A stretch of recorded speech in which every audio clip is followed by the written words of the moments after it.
welcome to the Netherkast. I am Cyborg, and I am joined, as always, by Temp, Razor, and Shad, and you are tuning into the Netherkast, a Mortal Kombat podcast. So if you're new to us, we've been a long-running Mortal Kombat podcast since 2014, leading into Mortal Kombat X. We also covered Injustice 2 and MK11, and we are covering Mortal Kombat 12.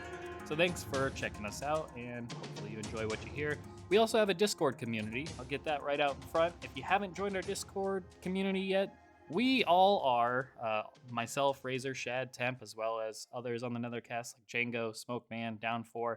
We're all active in our community, and we have constant discussions every single day about all things Mortal Kombat past, present, and future. So, and beyond. I mean, we talk about Street Fighter and all the other fighting games, as well as just other stuff. So, yeah, come check it out. You'll enjoy the community. I guarantee it. And yeah, come join the discussion. We'd love to have you. It's in the description, so all you gotta do is click that link and get that all set up. That being said, on today's episode, we are going to be discussing what we want most in Mortal Kombat 12. Now, in the past, we've done our predictions. Check out that episode if you haven't already. For what we think is going to be in MK12, we did our roster prediction game. We've talked about various things, and we've even touched upon some of the things that would make us happy for MK12 in regards to like when we did our Q&As, that some questions would pop up where we kind of dabbled on it or just briefly talked on the subjects. So some of this might be a little bit of repeated information, but we've never really dived into it for a full episode length to discuss at length all the things that we think would really get us excited for Mortal Kombat 12. So each of us is going to give 3 of the things that would basically get us most excited for it or make us most happy with MK12. Now, that being said, Razor, you want to kick us off, sir? Okay. So I had to really have a think about this one because there are certain things that are just not going to be possible for this game to do that are core to what I like about Mortal Kombat. We are guaranteed to get a continuation of 11 with God Liu Kang creating a new timeline. So history's going to be changed, the characters are going to be different. We're going to repeat some origin stories, but change them, and Right. that stuff inherently makes me unhappy. So I had to kind of look past that and think of like, what would at least still get me? Because like, I didn't like the whole past timeline, but I still liked a lot of MKX. So I Sure. had to think about like, so what would, be enough? What would still get me to like satisfied? Right. So How do we satisfy Razor? right. The first thing that I thought of is I need the meters to go back to 9 and X. I need breakers back. I need the super moves to be 3 bars instead of low health. So you don't see them every single goddamn match. I bet no one expected you to start with this. I'll just say that right now. Which I Yeah, no, this appreciate. is a gameplay thing. I'm sure nobody thought. So yeah, that's How are we? like I want to enjoy playing the game, right? Right. I mean, Because that's very important. if I know story can't get me to, I think story I'm gonna be like 50% satisfied at best, like best case scenario. Right. So at least I want to enjoy playing the game and looking at the game. So that's the first thing is I need breakers and MK9. Like I would keep crushing blows. Crushing blows were a nice way to sort of have the X-ray visual mechanic, but make it more of a dynamic thing. So I don't need X-rays instead of super moves. I just need super moves to be activated the way X-rays were activated, with them not being a low health mandatory thing every single match. I want there to be like, you can spend your meter on this, or you can spend your meter on that, and it's different every time. Not every fight is the same experience. Right. So that's my number 3. Yeah, I don't think there's any disagreement here on that gameplay end of things. I think MK9 and MKX for a lot of us, at least those on this call, and this call. He's look at me. I'm already thinking work wise, but on this episode of the podcast, would agree with you and many in our community as well that really enjoyed the gameplay of 9 and X, but not as much 11. So I think that's a nice return to a better form, a better structure. Yeah. I do want to quickly note before I forget, because I wanted to address this off the top, but if you are listening to this right now, make sure to like the video. We greatly appreciate it. So I just want to make sure to put that out there. It helps us out a lot and gets other people to check out the episode. YouTube algorithm stuff. So a couple seconds of your time would go a long way for us.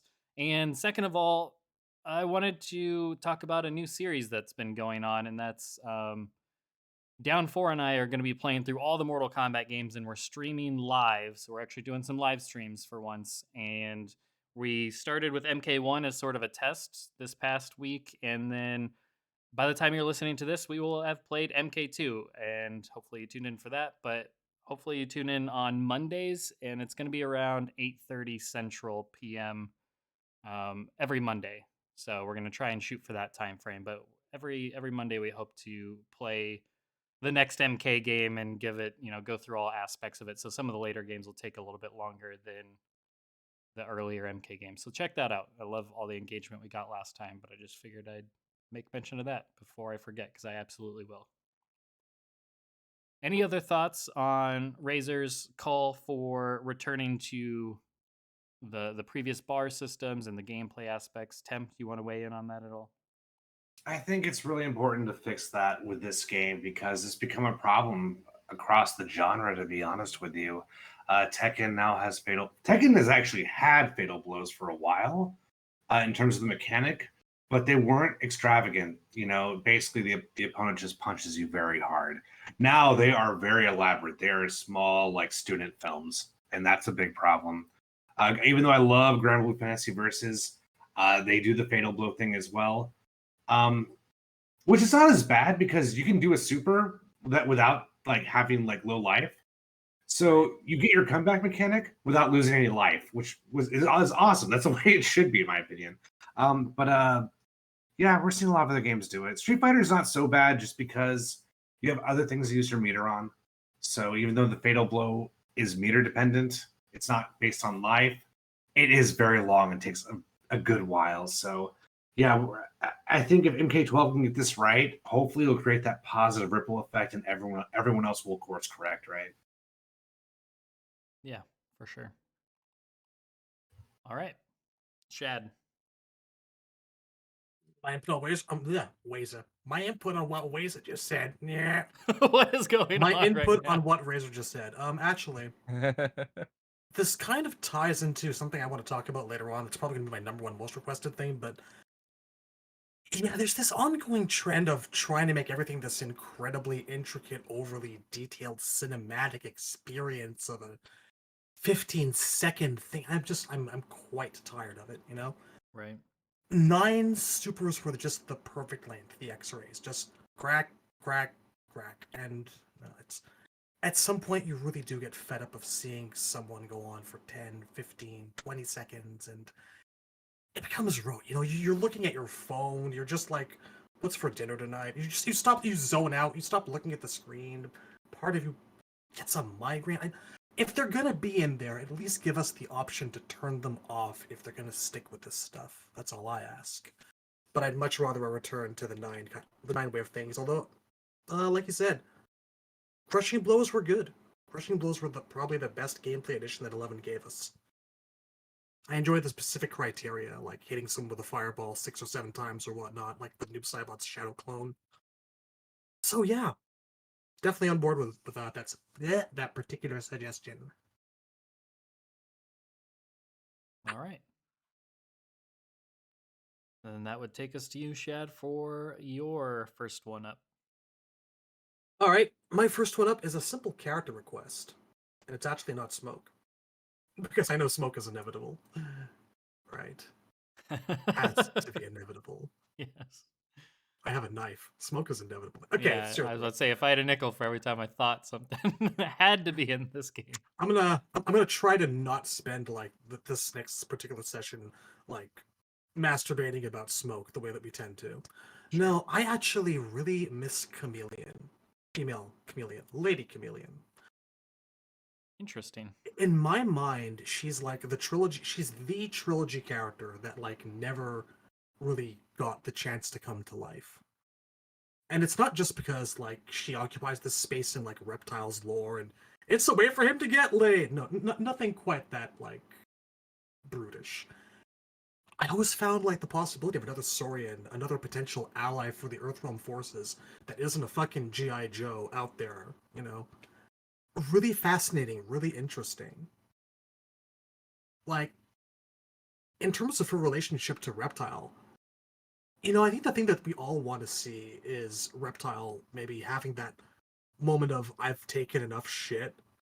I'd love to actually revisit that plot thread from Trilogy where she tells him everything that happened, but he doesn't be stupid about it. He actually listens and sticks with her and turns against Khan. People talk about, like, Bihan doing a face turn, and we've covered that over and over, but if there's, like, one bad guy out there that I want to see do a face turn, it's Reptile.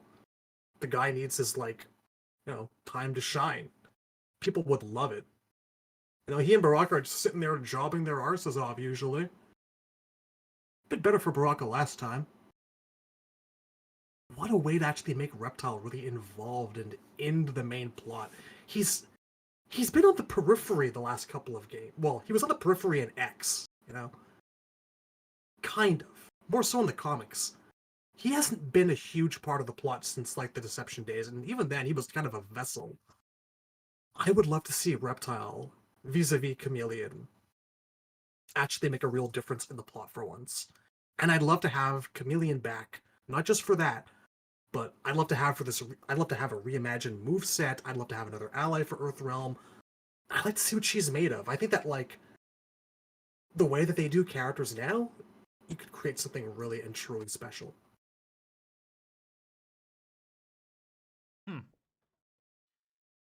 We got some of that with AMK's comic. With Kodal and Reptile, I really like that relationship. It was the most rewarding thing about that entire comic for me personally, just seeing someone appreciate Reptile. And it pulled the veil on that potential as well. What's up? It was like, yes, I'll take these table scraps, please. Give the guy something. But I mean, I don't just want her for Reptile's sake. I want her because she needs a chance. She's awesome. She's always been awesome. She's always had the potential to be awesome. You know, if not main roster, you know, I strongly doubt that, right? But she's a really good candidate for a DLC character. Sorry, continue. Yeah, I don't know. I mean, it wasn't really until Armageddon that I really started thinking hard about Chameleon with the C, right? Because visually, I thought it looked good in that game. I was pretty happy with that design. And yeah, I mean, that's really the main reason I want Chameleon with the K back, because I think she looks super cool, or she could look super cool. The move set, I'm open-minded on, but yeah, I think Reptile has the potential. Like, I think maybe I've never really thought about Chameleon with the K and Reptile as a story dynamic anytime recently. But just if you pair Reptile with someone who isn't a piece of shit, that character could easily become like much more interesting, good or evil. Could be just so fun to be around. Chameleon with the K, I think that's a very wide realm of possibilities. I'd be interested to see that, but yeah, I mean, I just, even for just to have Chameleon back, even if she doesn't have a story, I'd just be so happy to see her back. For both Chameleons, really, but yeah, I agree 100%. I mean, I'll take the male Chameleon too. It's just that, like, there was always that huge bit of promise and interest in having another Zaterran on the roster. We've talked about Chameleon a fair bit in the Discord, male Chameleon, and that guy basically needs some form of actual acknowledgement, some form of real history, some form of actual story. But Chameleon's already got a foot in the door, and it'd be a shame to not use it. Well, I mean, you guys know my stance on that. My thoughts on Chameleon with a C is that he's basically the four horsemen of the apocalypse, but there's only one of them. He's a phenomenon that happens more than a person.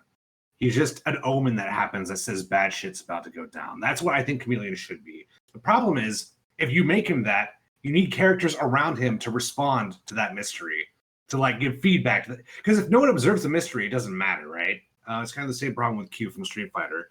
You have this really enigmatic character, but because he doesn't interact with anyone, you don't. There's no drama there. So I don't that's know. how I think you're describing Blaze. Is Blaze that enigmatic though? Blaze was super enigmatic until Armageddon. Well, I mean, but then he became fat, and now we know everything. And then we found out that Blaze was like the reason he was so enigmatic and that he was this weird observer off in the distance was because, you know, he was the harbinger of the apocalypse, and that when the time came he became important, it meant the apocalypse was happening. Well, the He was difference harbinger is of that Doom, and he was also the Doom.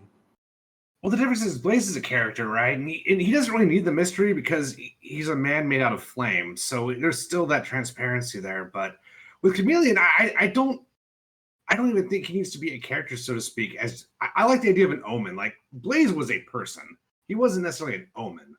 But I don't even think you should say that. I think Chameleon is just something that the fans should be able to play with in terms of the story. I don't think they should come out and say what he is or isn't. I think that's a misstep. It wasn't a misstep with Blaze, but that's because I don't think that worked with Blaze to begin with. I mean, I'm just saying, so Blaze's job is to sort of watch and wait throughout history, and then you have Geras, whose job is to watch and wait throughout history. I don't know if we need a third one of those. Well, the way I would do it is Chameleon. The other thing is like we have the single line from Trilogy of Chameleon works for Shao Kahn. We could throw that away. Do we really need to keep that? You could throw it away, but then you're throwing away literally the only thing that we do know about him. I'm fine with that. I'm okay. I see. I've always said, like, and we've talked about this in several past episodes. To me, Chameleon with a C is a Flesh Pits experiment and Shao Kahn's bodyguard. God, don't we have enough of those though? I feel like we have so many of those. Well, already. Here's the thing: Ermac is not Kahn's bodyguard. He's an assassin. Like Chameleon is like a secret sub boss, which is the only thing that justifies someone with that many powers working for Shao Kahn having traits of reptile species without being a member of reptile species, which is important to me because if he's a male raptor, then he just makes reptile redundant, and that's all he does. So he has to be something. He has to be something raptor adjacent instead of an actual raptor. And I don't think he necessarily does. Here's how I would separate him from Blaze, right? So we don't want two Blazes either, correct?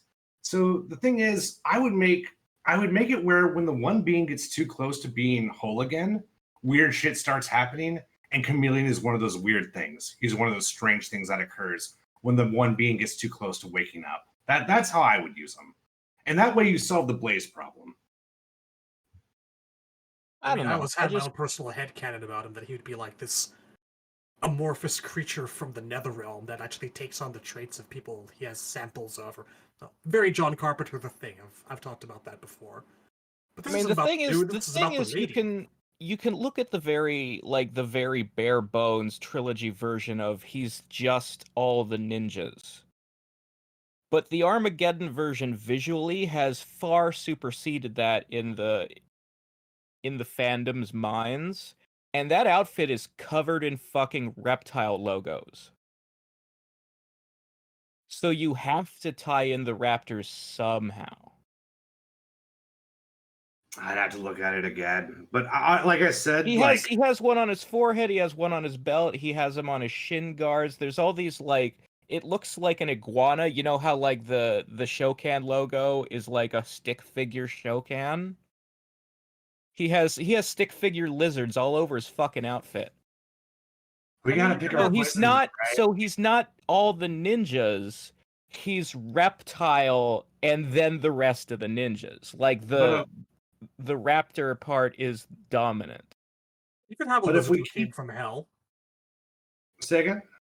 I'm just saying you could have a lizard who came from hell. That doesn't preclude him from not having story. I mean, I would just like there to be a story reason for him to be raptor centric in design, and my solution to that is, I mean, first of all, you go all the way back to MK2, and like the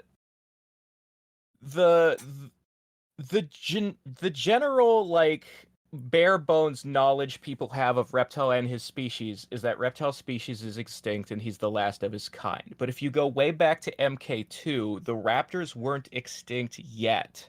The first time they're called extinct is in Ultimate MK3. In MK2, they were still endangered and dying off, and Reptile's ending specifically says that the way Shao Kahn and Shang Tsung use them for slave labor is the reason they're dying off. So I would like to see that and then like go, well, to go from dying off to completely dead in a single game is real fast. How did it happen so fast? How did Shang deliberately kill so many of them so quickly, and why? And for me, that's, well, he was bringing them down to the flesh pits, cutting them open, and using them for his experiments. And then you have, here's the result of that experiment, a super raptor who is given a like Reptile was Shang Tsung's bodyguard, Chameleon is Shao Kahn's bodyguard. That would just tie everything together for me and be a story that makes the most sense. It would make sense, yes, but ultimately the conclusion of that story is just not terribly interesting. It's another bodyguard. The conclusion of the story is that Liu Kang, Kung Lao, and Raiden kill him. Which is what I don't want Chameleon to keep showing up. I want him to be inherent to trilogy, and that's it. I mean, but that's a keyword, inherent to trilogy. That means no Chameleon MK12, though, so that kind of makes the whole point moot. Well, MK12 is going to retell some of those events, but different. So Chameleon is still there, and maybe this time they don't kill him, or he gets away, or maybe he's Onaga's bodyguard instead of Shao Kahn's, or whatever the fuck. We talk about the lady again. I don't like this. Every time I think this is a thing I wish for so much. Like, some way to just completely separate these two things. I'm so tired of calling them the male and the female, the lady and the dude. Like, honestly, if it was me, I think the first thing I'd do with the guy, or one of them anyway, is lean into the fact that Saurians have real names, like Syzoth here, and I just switch it. Like, I would just call them whatever the hell their real name is supposed to be from that point on. I've never been a fan of them both having the same name but spelled differently by one letter. Well, I would give Chameleon with a K a real name. Again, if Chameleon with a C, he has to be something other than a raptor, so that he's not, oh, there are two males and Reptile is useless. There has to be something about him that he's like a monster that's imitating all the ninjas, or he's a creation. He has to be something other than. And if he was something other than, he wouldn't necessarily have a name. Yeah, exactly. I don't think a Flesh Pit's creation necessarily needs a name. Chameleon with a K would probably be the number one choice to give an actual birth name. Yeah, I can see that. But I'd take both of them. I would take both of them.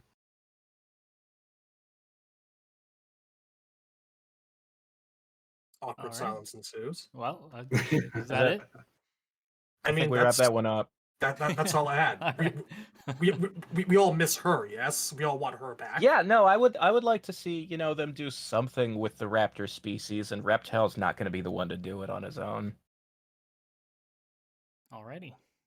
So finally moving out of the Nintendo exclusive territory. Oh yeah, that's the thing. That's another thing. Nintendo doesn't own the character. We can put that stupid rumor to bed. Yeah. I mean, it was just kind of a weird coincidence. It's like the phrase, if I had a nickel for every time Chameleon with a K was on a Nintendo console only, I'd have 2 nickels, and that's not a lot, but it's weird that it happened twice. Yeah, it's a running gag, if anything, but I mean, if you're ever going to make that character a serious character, and I think she would be cool as DLC, be the Tremor or the Scarlet this time around, and actually legitimize her a bit more, like you guys were talking about, then I think it's a good time to do it. And it's another way of getting around this mentality that they seem to have. Again, I don't want to come off as criticizing NRS. I'm trying to be very diplomatic in these observations, but they do, as we've observed, have this tendency to just give another character someone else's moves and call it a Right. day, like Triborg, and it doesn't work.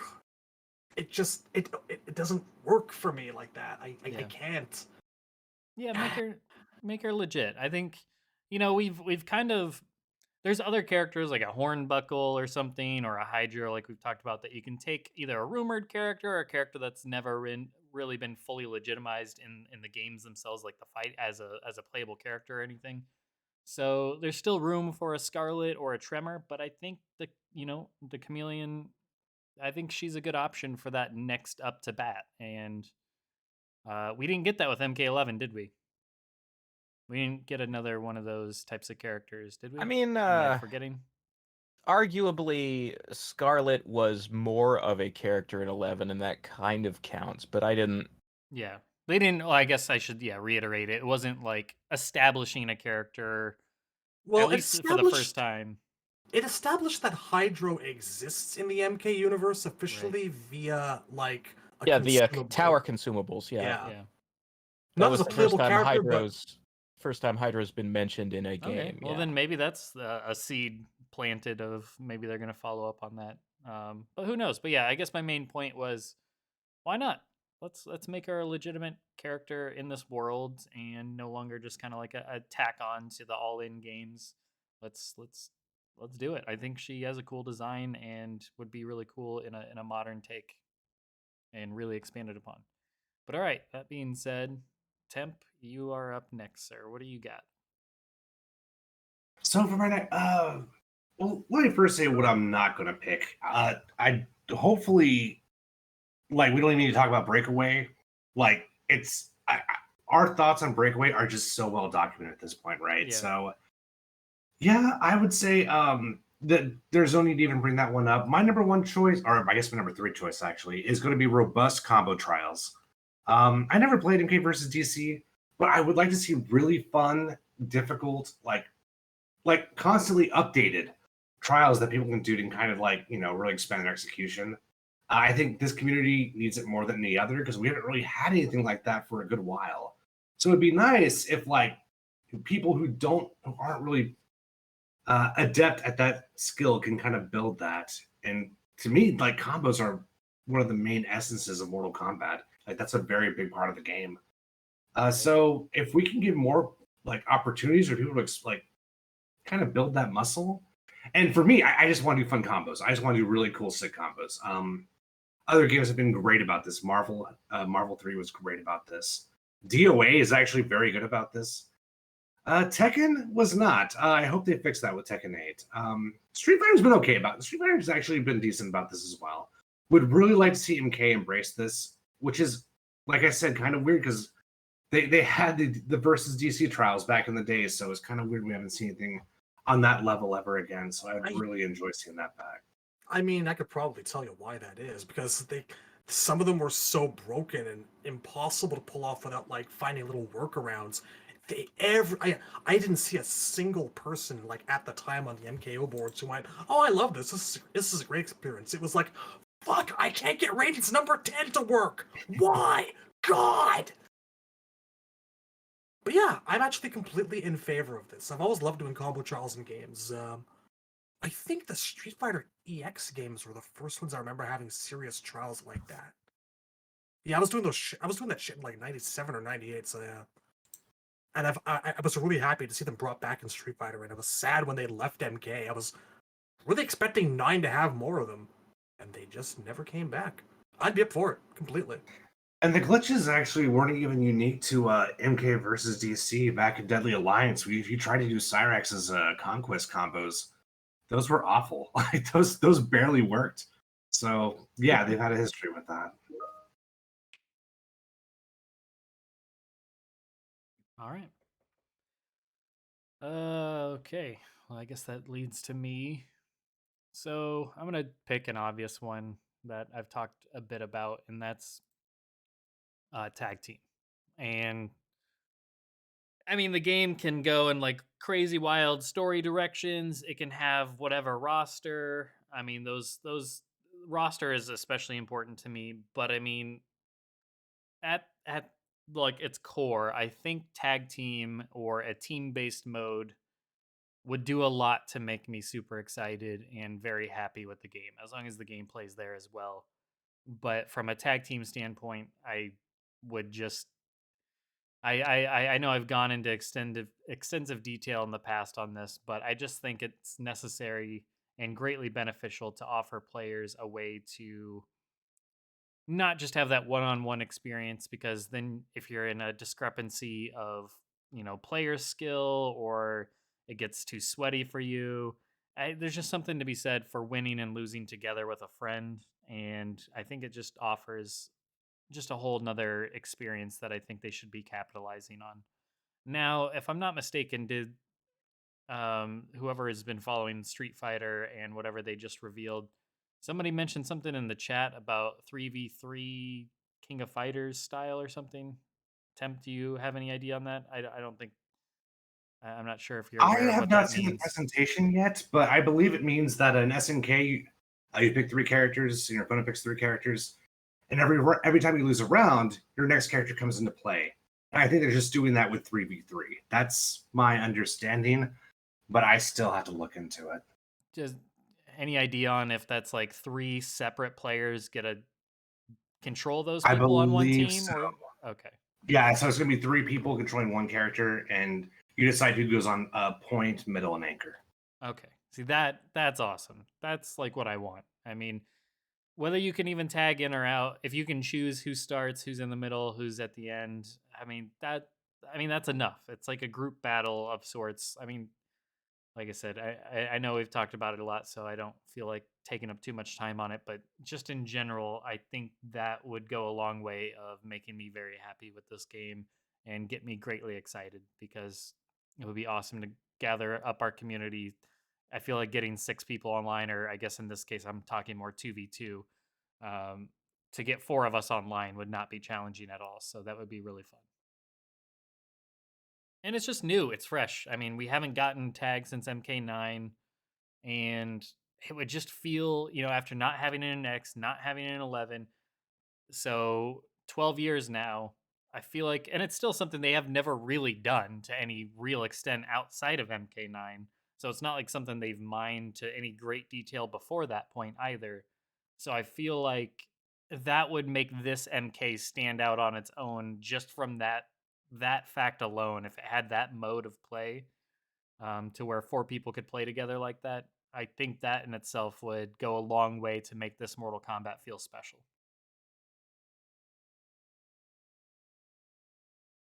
Any other thoughts? I mean, I'm definitely not going to say no. Yeah.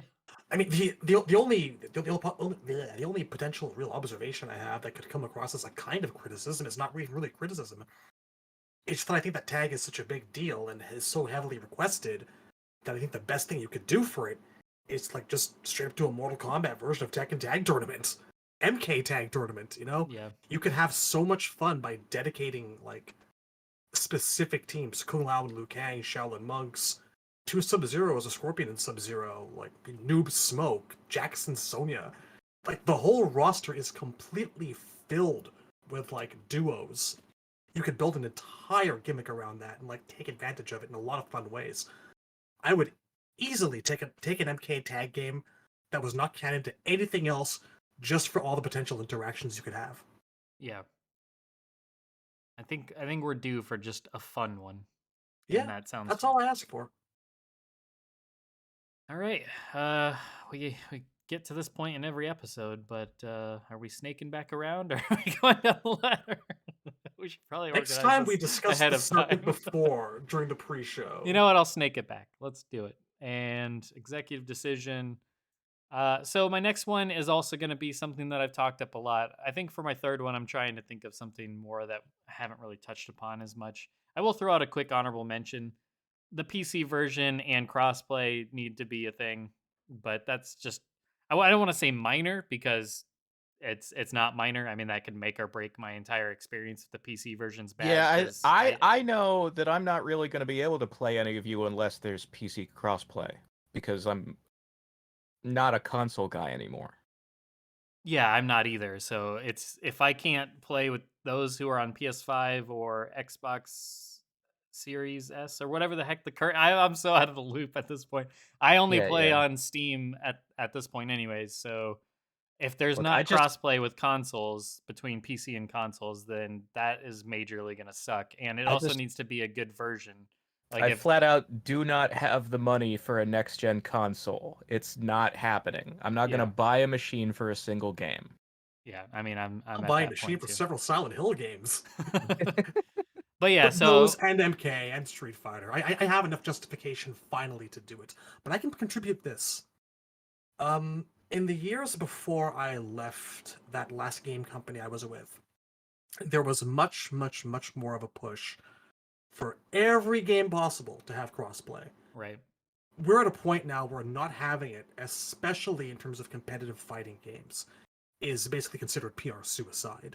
yeah, It's a pain in the ass to implement, and companies like the first party companies didn't really seem to understand how to do it properly or how not to fuck over the developers while making it happen, because there's a lot of fucking logistics. It's incredibly complex, down to like how much money each person gets off of right. off of a like each company gets off of a sale, whether or not exclusivity is a thing for items. If they have it, we have to have it too. Like pages and pages of fucking Excel sheets. It's incredibly dry and boring. But trust me on this. People want it. The developers want it. The first party companies definitely want it. I feel like it goes without saying it has to be in all future fighting games. Doesn't matter who's publishing them. MK11 was a weird situation because Xbox and PS4 could play each other, but the consoles couldn't play with PCs. So I imagine they're going to remedy that this time.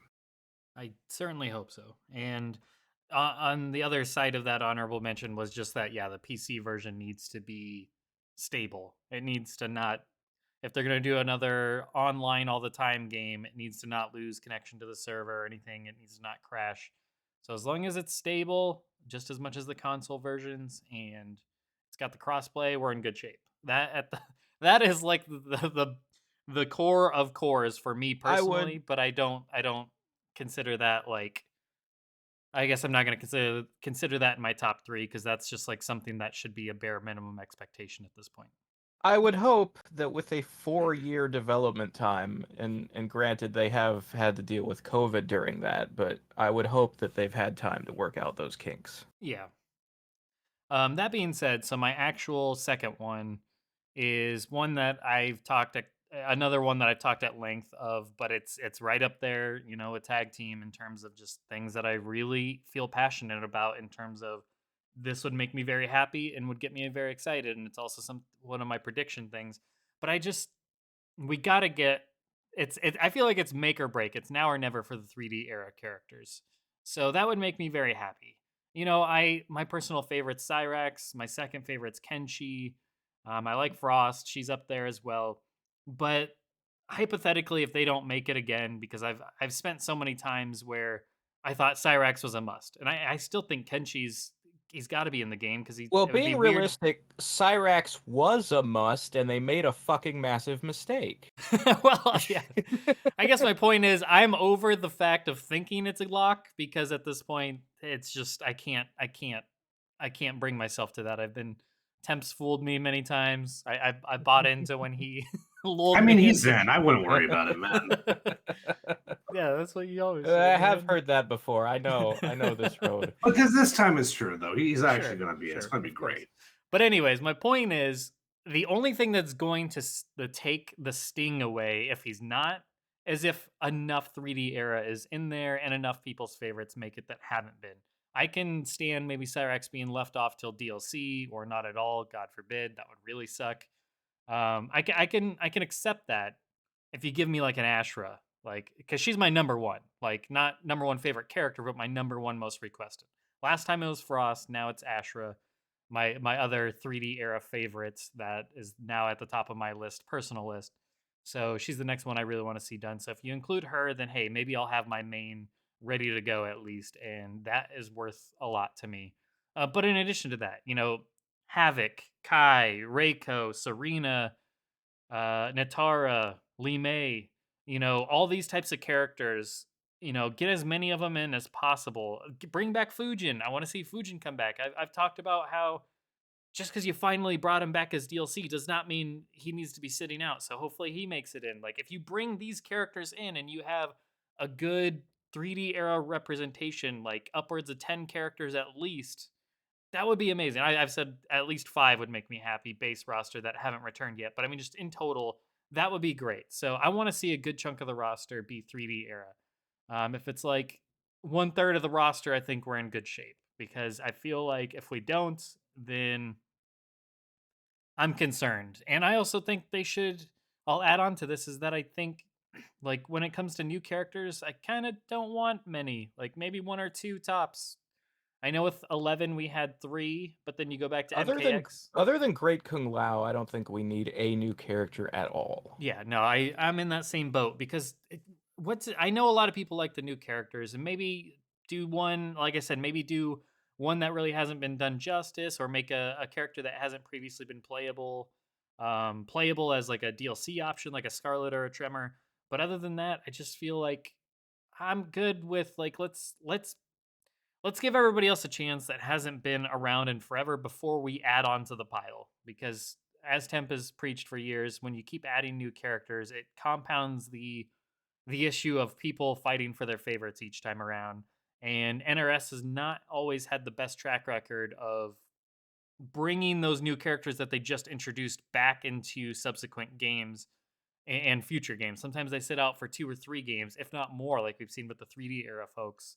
So that's my main thing, is just like, let's take care of what we have first before we worry about adding more onto that. Now, once we have MK12 and we get that fill of like all these characters get another chance at life, like once we've done that, then maybe with MK13 comes around, we can see a bit more of an uptick in new characters again. That we can get to that point when we get to it. But yeah, I'm just right now, I strongly believe that the 3D era characters should be the new characters this time around, because I mean, I kind of went on a, not really a rant, but I tried to make a point of it in a discussion recently in the chat, that a lot of the audience don't even know who those characters are of the 3D era. I mean, with the 3D era games, they each sold or shipped, whatever that means. They shipped 2 million copies on average for each of the 3D era games. Whereas with MKX and MK11, we're now upwards of selling 12 million copies and 15 million copies. So a large part of the modern audience, unless they do what Razer wants them to do, which is awesome when anytime somebody does do it and they actually go back through the history of the franchise and go plays the old games and does the research. But realistically, I would say most people don't do that. They don't go that hardcore into MK. They just stay at a casual level, and they know who Sub-Zero and Scorpion are. They may know the characters of X and 11 because so many new players are playing those games compared to who played the 3D era, or at least bought the games. I mean, you can teach the new audience about the old games by remaking them. That's what Resident Evil does. That's why help. I'm always arguing for that instead of Yeah. like my big complaint about Final Fantasy VII Remake was I wanted a game that would be Final Fantasy VII but with modern graphics so that I could introduce it someday to my fucking niece and nephew without them being like, this is old and ugly looking. Right. But then they didn't do that. They made a fucking sequel with time travel, and I can't show them that game without going, first you have to play this one to understand the story. Right. But yeah, I guess my this main all point sounds of this, familiar. my main point of this was a lot of those characters are unknowns to a casual audience. Like, I would say a good chunk of the overall fan base of MK, we're talking at least 50%, probably have never even heard of those characters or know very, very little of them. So to a wider audience, these characters are new characters. So let's just treat them like new characters and bring them back and show them all the love that you would give a new character. Give them the whole everything, give them all the personality that you do for modern characters. And I think that would serve a great purpose of not leaving these characters in the past. And yeah, that would be awesome. So that's my big hope. So that would be another thing that, like, put that up on the on the mantle of things like that would make me very happy about the game. Even if I don't love the game overall, that would do a huge thing. It would be a huge plus about the game leading into it, is just having that roster presence.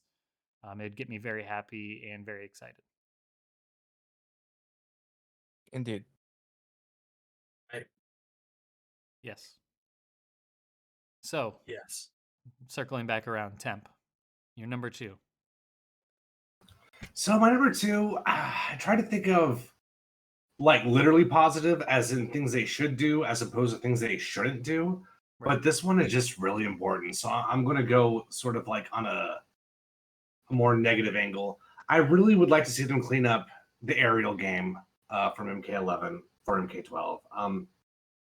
Because jump kicks were really powerful in MK12. And historically, jump kicks have always been hard to anti-air anyway. But a jump and punch was so powerful in MK9 that it wasn't really a problem. Now you can combo off of jump kicks. Most characters can get full B&Bs off jump kicks in MK11. So it just basically, the anti-air game was very, very poor. I mean, you can flawless block, but the risk reward is still not in your favor in that case, right? And you know, we talk about combos being hard. Asking casuals to flawless block all their anti-airs, are you fucking crazy? Yeah, so it just super unreasonable. And on top of that, they decided like a third of the cast needed air specials. So Sub-Zero can jump and throw an ice axe, and you have to guess whether you anti-air or not. Cabal could throw like multiple kinds of spin blades in the air. Kotal Khan could turn into an animal. All these things just add additional guessing games. And to me, when you have a really substantial anti-air mechanic, what that means is everyone stays on the ground and you get this really interesting footsie heavy mid-range, which is what everyone loved about MK9. So I would say go back to the basics. It's okay to have a character who has some aerial specials. For example, one thing that was really cheap with Smoke in MK9 is, remember how I said jump kicks weren't that good? Well, Smoke could kind of option select an air throw. So he goes in with a jump kick. But if you block it, well, happy days, you're still safe. If you don't block it, well, he can cancel into an air throw just by mashing. And then he gets some of the scariest Okazemi in the game. So, okay, fine. Maybe so. If it's character specific, I'm fine with that. You know, and you have Cammy's dive kick in Street Fighter, right? And you have Yun and Yang. It's okay to have some characters who are especially powerful in the air, especially if you want flying characters. But man, that should not be the norm. That should not be the baseline of the gameplay. I would really like to see, because that was the crazy thing about MK11, is they had really good like movement when it came to footsies, but then you know, everyone was jumping all over the place, right? So yeah, I would say really clean up anti-airs, nerf jump kicks, or at the very least, make it so I can full B&B punish a jump kick on reaction. If they do that, I think you're going to have a much better meta overall for MK12. So that's my number 2. All right. I Shad? personally prefer strong jump kicks. Love a I good don't I mean, like they're getting them fun. on the ground. I like my rush down to be based on like because 9 had a really shitty dash. I've always hated the MK dash. I like run and I like jump kicking to get in. That's just me. You know, as I've rush imagined down runs- guy, I want the rush part of rush down to feel like it's there, you know? Not just I the think, well, game. they can make a character for that. I mean, that's very much a Kung Lao approach to Mortal Kombat. So they can keep something like that in there.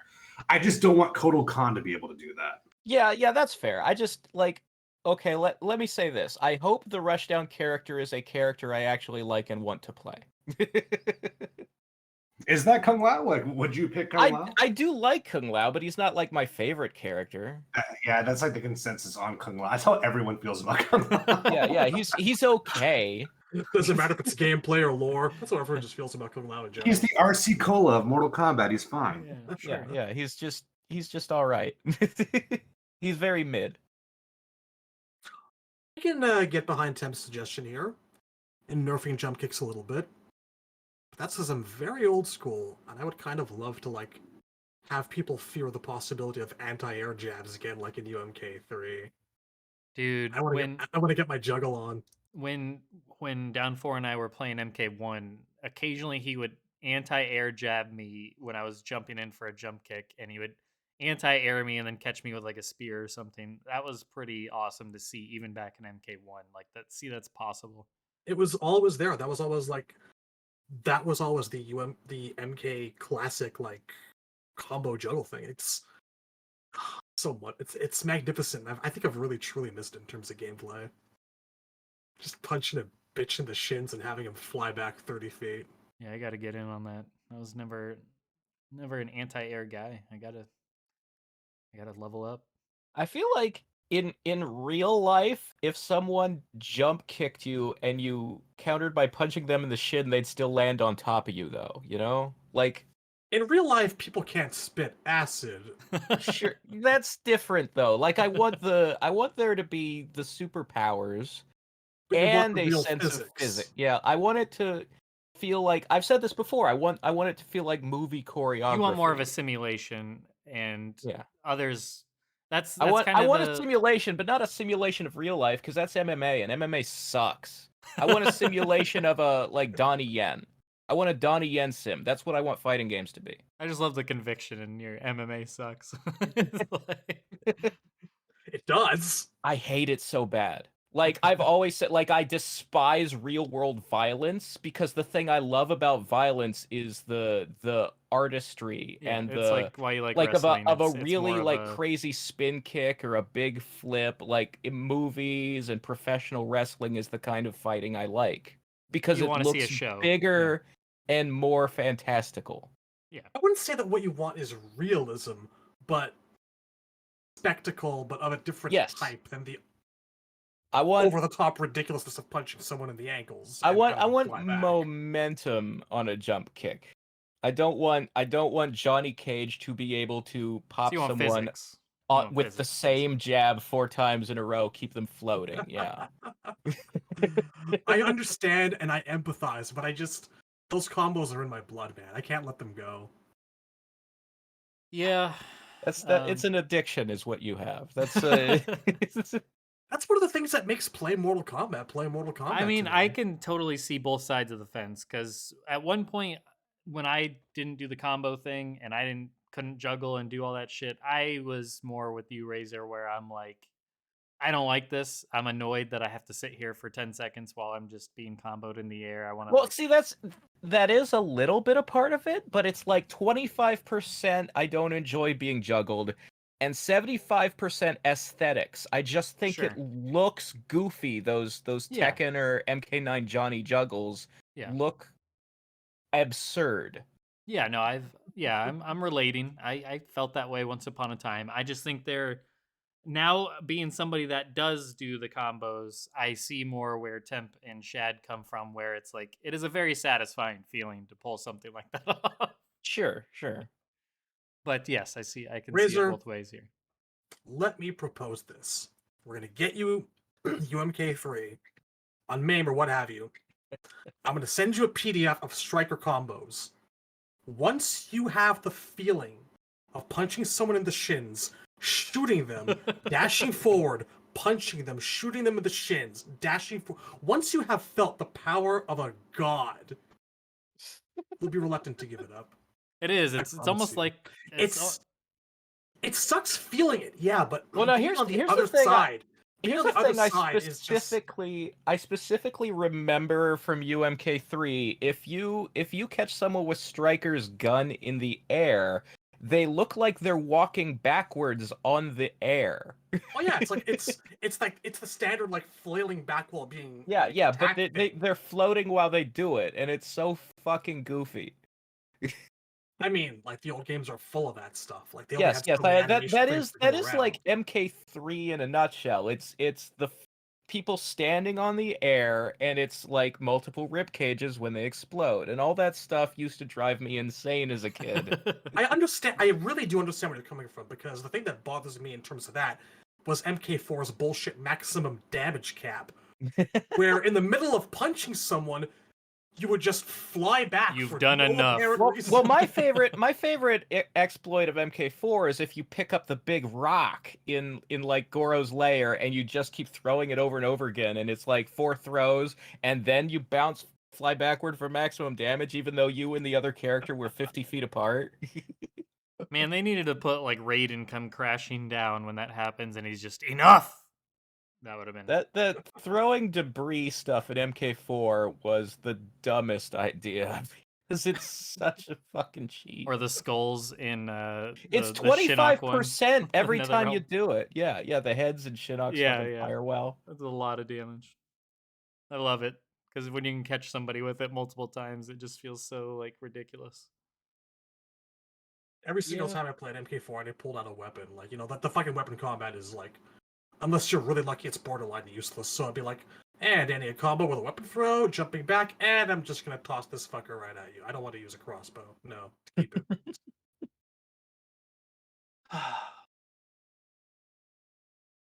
Right. Is that it? Yeah. Chad, I think you're up. All right. Number 2, I think I've covered before, just as you've covered tag before, is that one of the huge things that drew me and so many people into Mortal Kombat in the first place, back in the arcade days, was that sense of mystique, and they're always feeling like there needed to be more to be found, that there was more to be found, that you could just go digging and find shit. Yeah. It is a really hard thing to put my finger on about 9X and 11. But something that's been lost is that, I don't know, that nudge to the player to go digging, to really try to find stuff, you know? There's things that look like they could be secrets in the crypt, you know, don't get me wrong. But I'm talking more on the lens of, like, little things like Rain appearing in the attract mode. It's like, hey, here's a fucking character that we don't know anything about, that doesn't appear on the select screen, or characters popping up at the start of matches to offer hints, things like that, like little details that like tell the player, go hunt. There's shit out there. And I can't really think of anything in 9, 10, or 11 that really did that. Can you? Maybe the Not meteor outside in of the crypt. Just maybe the crypt, meteor in the 11 towers? Maybe? But it was a very, very vague kind of hint, if so. Like, you know, it would appear every so often, and, you know, to their credit, it was cool that you could enter a code and do shit that way. But there's nothing there to just fuck with the player and say, go find shit. And I miss that. Finding stuff is pretty much relegated for the crypt these days. Don't remind me. I know. But I wish it were otherwise. I'm not, you know, I'm predicting a secret character. I'm not predicting a new or revolutionary way to do it. It'll probably be like, you know, the usual double flawless, no blocking on a pit or whatever, how have you. The standard way. But I wish they would treat the mystique as important again. You know? I mean, that's the thing that's the curse of esports, is that we can never again have a character that is hard to unlock. Because the whole tournament scene will complain about how long it takes to unlock that character to make them playable on every console used at the tournament. That is correct. We'll do that. There is no excuse for that, because you can easily put up a free item in the PS Store that'll let the player unlock anything anytime they want. Right, you can do that. Forward, this would be available day one. I would also argue that if you knew, like, oh, Chameleon's a hidden character and you have to do like this, and this to get him, or I could just download this thing out of the PS Store, then people are going to forget he was a hidden character, and it's not going to feel like it was a thing. It's going to completely neuter the emotional connection to the hiddenness. It takes out any sense of achievement. Yeah. I've argued that when talking to Shred, when he brought up the idea of like ranked specific rewards for like skins that you can only get by getting like the highest tier of the I would absolutely despise. I fucking hate unlockables, especially like, you know, skins and gear that you can only get by playing online ranked. It's awful. Like that Johnny outfit in X. Oh yeah, that what you had to get like there was one where you had to win 10 fights in a row in a King of the Hill. Yep. Good fucking luck. Yeah. I got Like, that. that's like, not fair to the player who wants that skin. Like, I got that shit day one. all I knew it would be want the is only for my chance I'd have. character to look nice, and I have to go through all these fucking... Like, I have to play a mode I don't want to play. And I have to Yeah. be good at it, like, unreasonably good.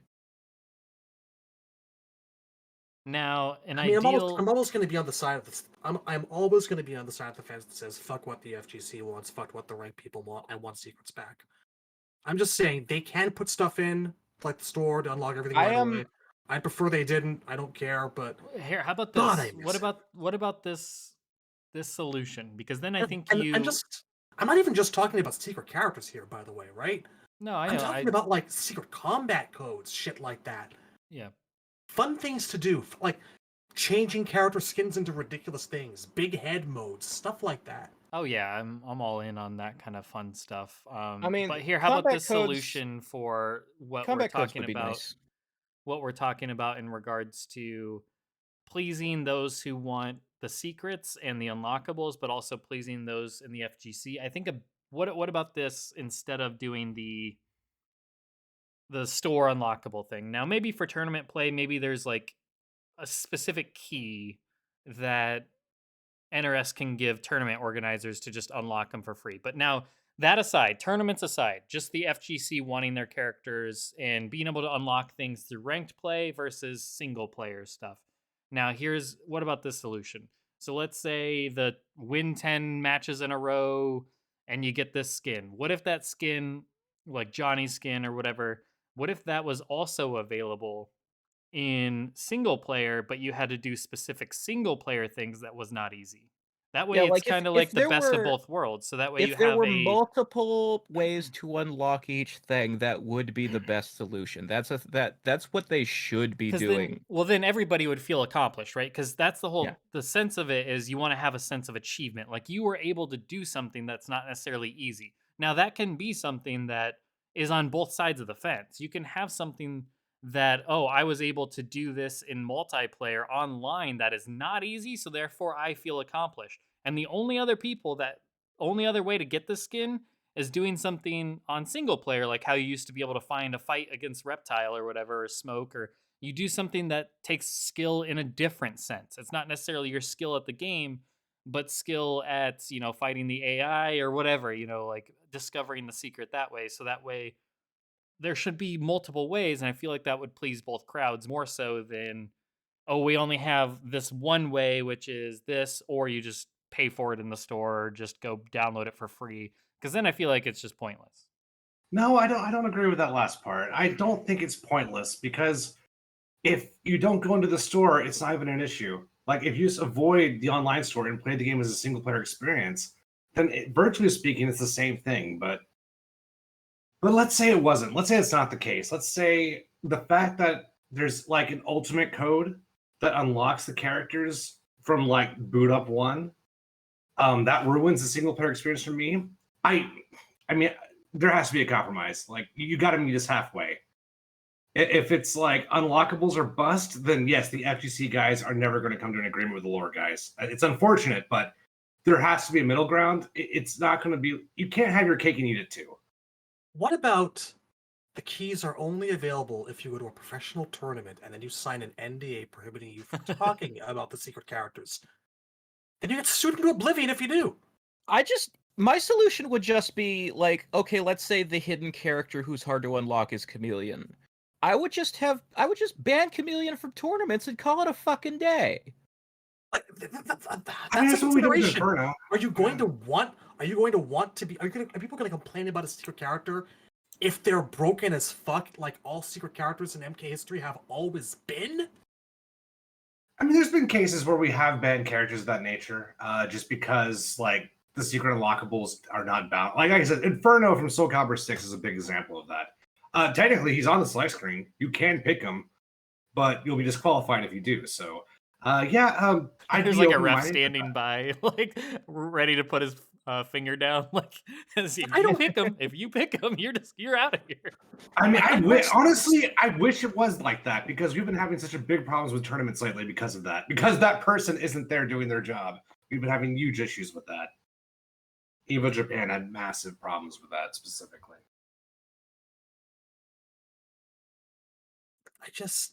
MK secret characters have always been broken as hell. Every single one in every single way, shape, and form. Would it really cause that much of a stink if there was a guy you couldn't select in a game just fighting people with broken shit? It depends. If that was the secret character, the broken secret character is like Nightwolf, then yes, that would cause a huge stink. That would not fly with us. Like, no, we would like to play as Nightwolf. It's not our fault you made him broken. But if it was like me, I think that'd be fine. What's up? Wait a couple of months. Is it that much to ask? Again, the FGC guys have to wait 3 months, and the lore guys have to give up nothing. That just doesn't make sense to me. So here's what I would do. Here's what I would do is I would put a hidden character that you have to, jump through hoops, like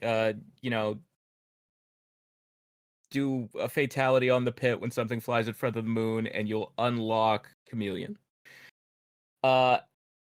I would then also make Chameleon a come free with the like the very end of the first or very beginning of the second pack of DLC. And then that way you get, like, I don't know, 3 to 6 months of you have to unlock Chameleon to use him, but then afterward that's over. So the people who, early adopted got to experience the hidden characterness. And will remember it. Yeah. I liked the idea that one of you presented. I can't remember, it may have been chat or something, but we talked about this maybe a month and a half, 2 months ago, where ahead of the DLC release, they put those DLC characters in as secret characters that you can fight. So let's just say Cyrax is going to be in the first DLC pack. I mean, that is, and before he hard becomes to do... actually available, they put out an update like a week or two ahead of time that puts him in the game, but only as a fighter or somebody you can fight in a secret fight.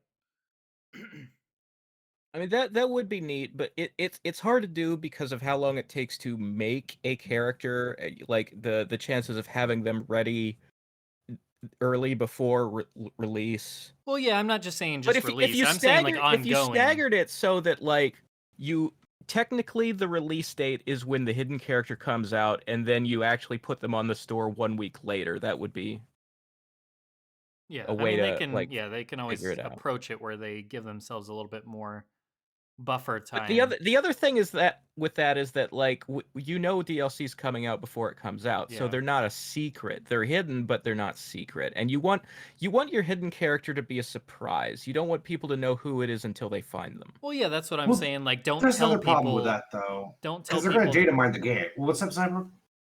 Yeah, I mean, we're never going to get around data miners. I mean, those guys do what they do. They're going to ruin everything. Yes. Yeah, that's what they do. You might as well just not worry about that. I mean, that's also the down point of the secret that Shad wants. Unfortunately, doesn't. Unlockable could exist, but like secret, I'm just saying, like, probably with well DLC, you have to advertise to people what they're going to get when they buy the DLC. No, I know, right? There's that. I'm just saying, like, don't tell anybody that you're putting them in as a secret fight, because then people will be like, "Oh my god, I saw this character in the background." Like, it would just be a fun little discussion point. Like, is there a way to fight? I mean, the other thing though is that if you only have a 1 week window before the character comes out, people might just never discover the secret fight. Oh well.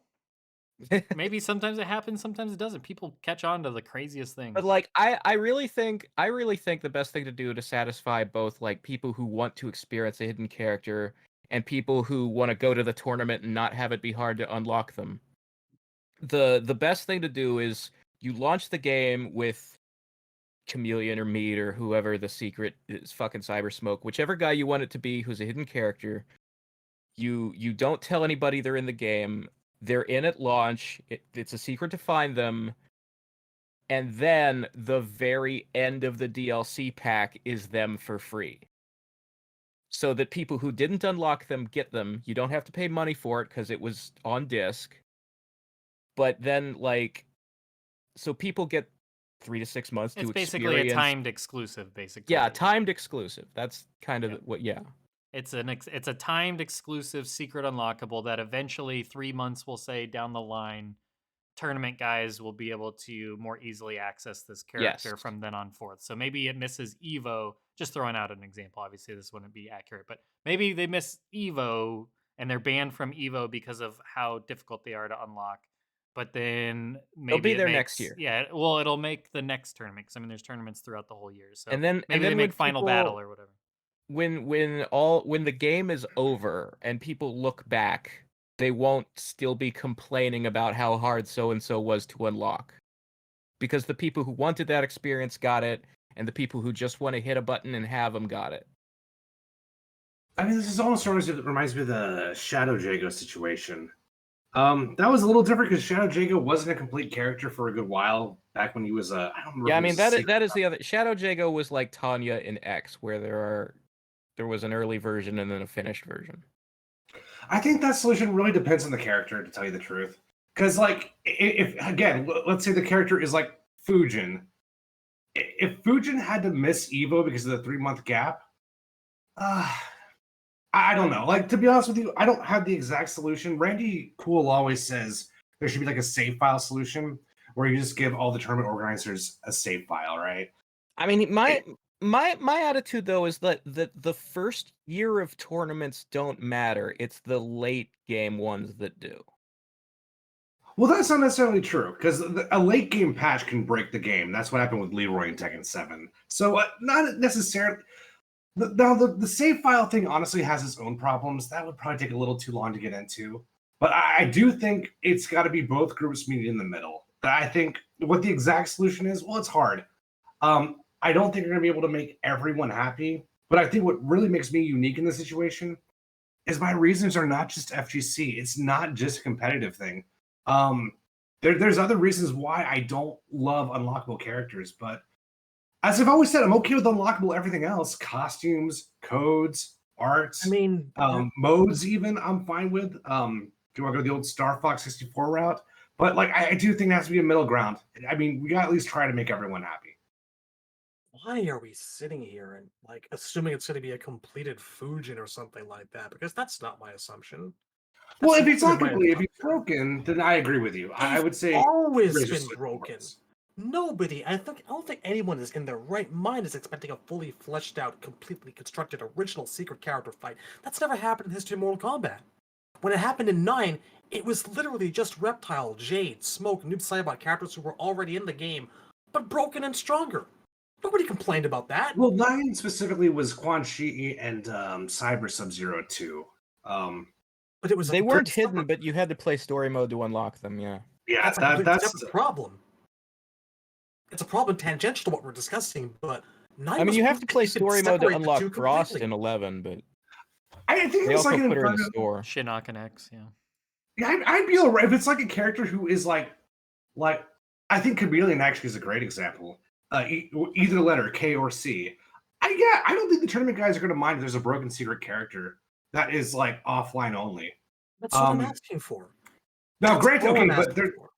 So, but that said, though, if I go into ranked in Mortal Kombat 12, can I run into broken Chameleon? That like, let's say you unlocked broken ass Chameleon, can I run into him on ranked? Like, that's another question I would have on that. I mean, I think that's a question of Well, what I they think the consider to be suggestion acceptably here. balanced characters. I think the suggestion here is that the chameleon you would fight if you unlock the hidden fight would have different mechanics than the one on the roster.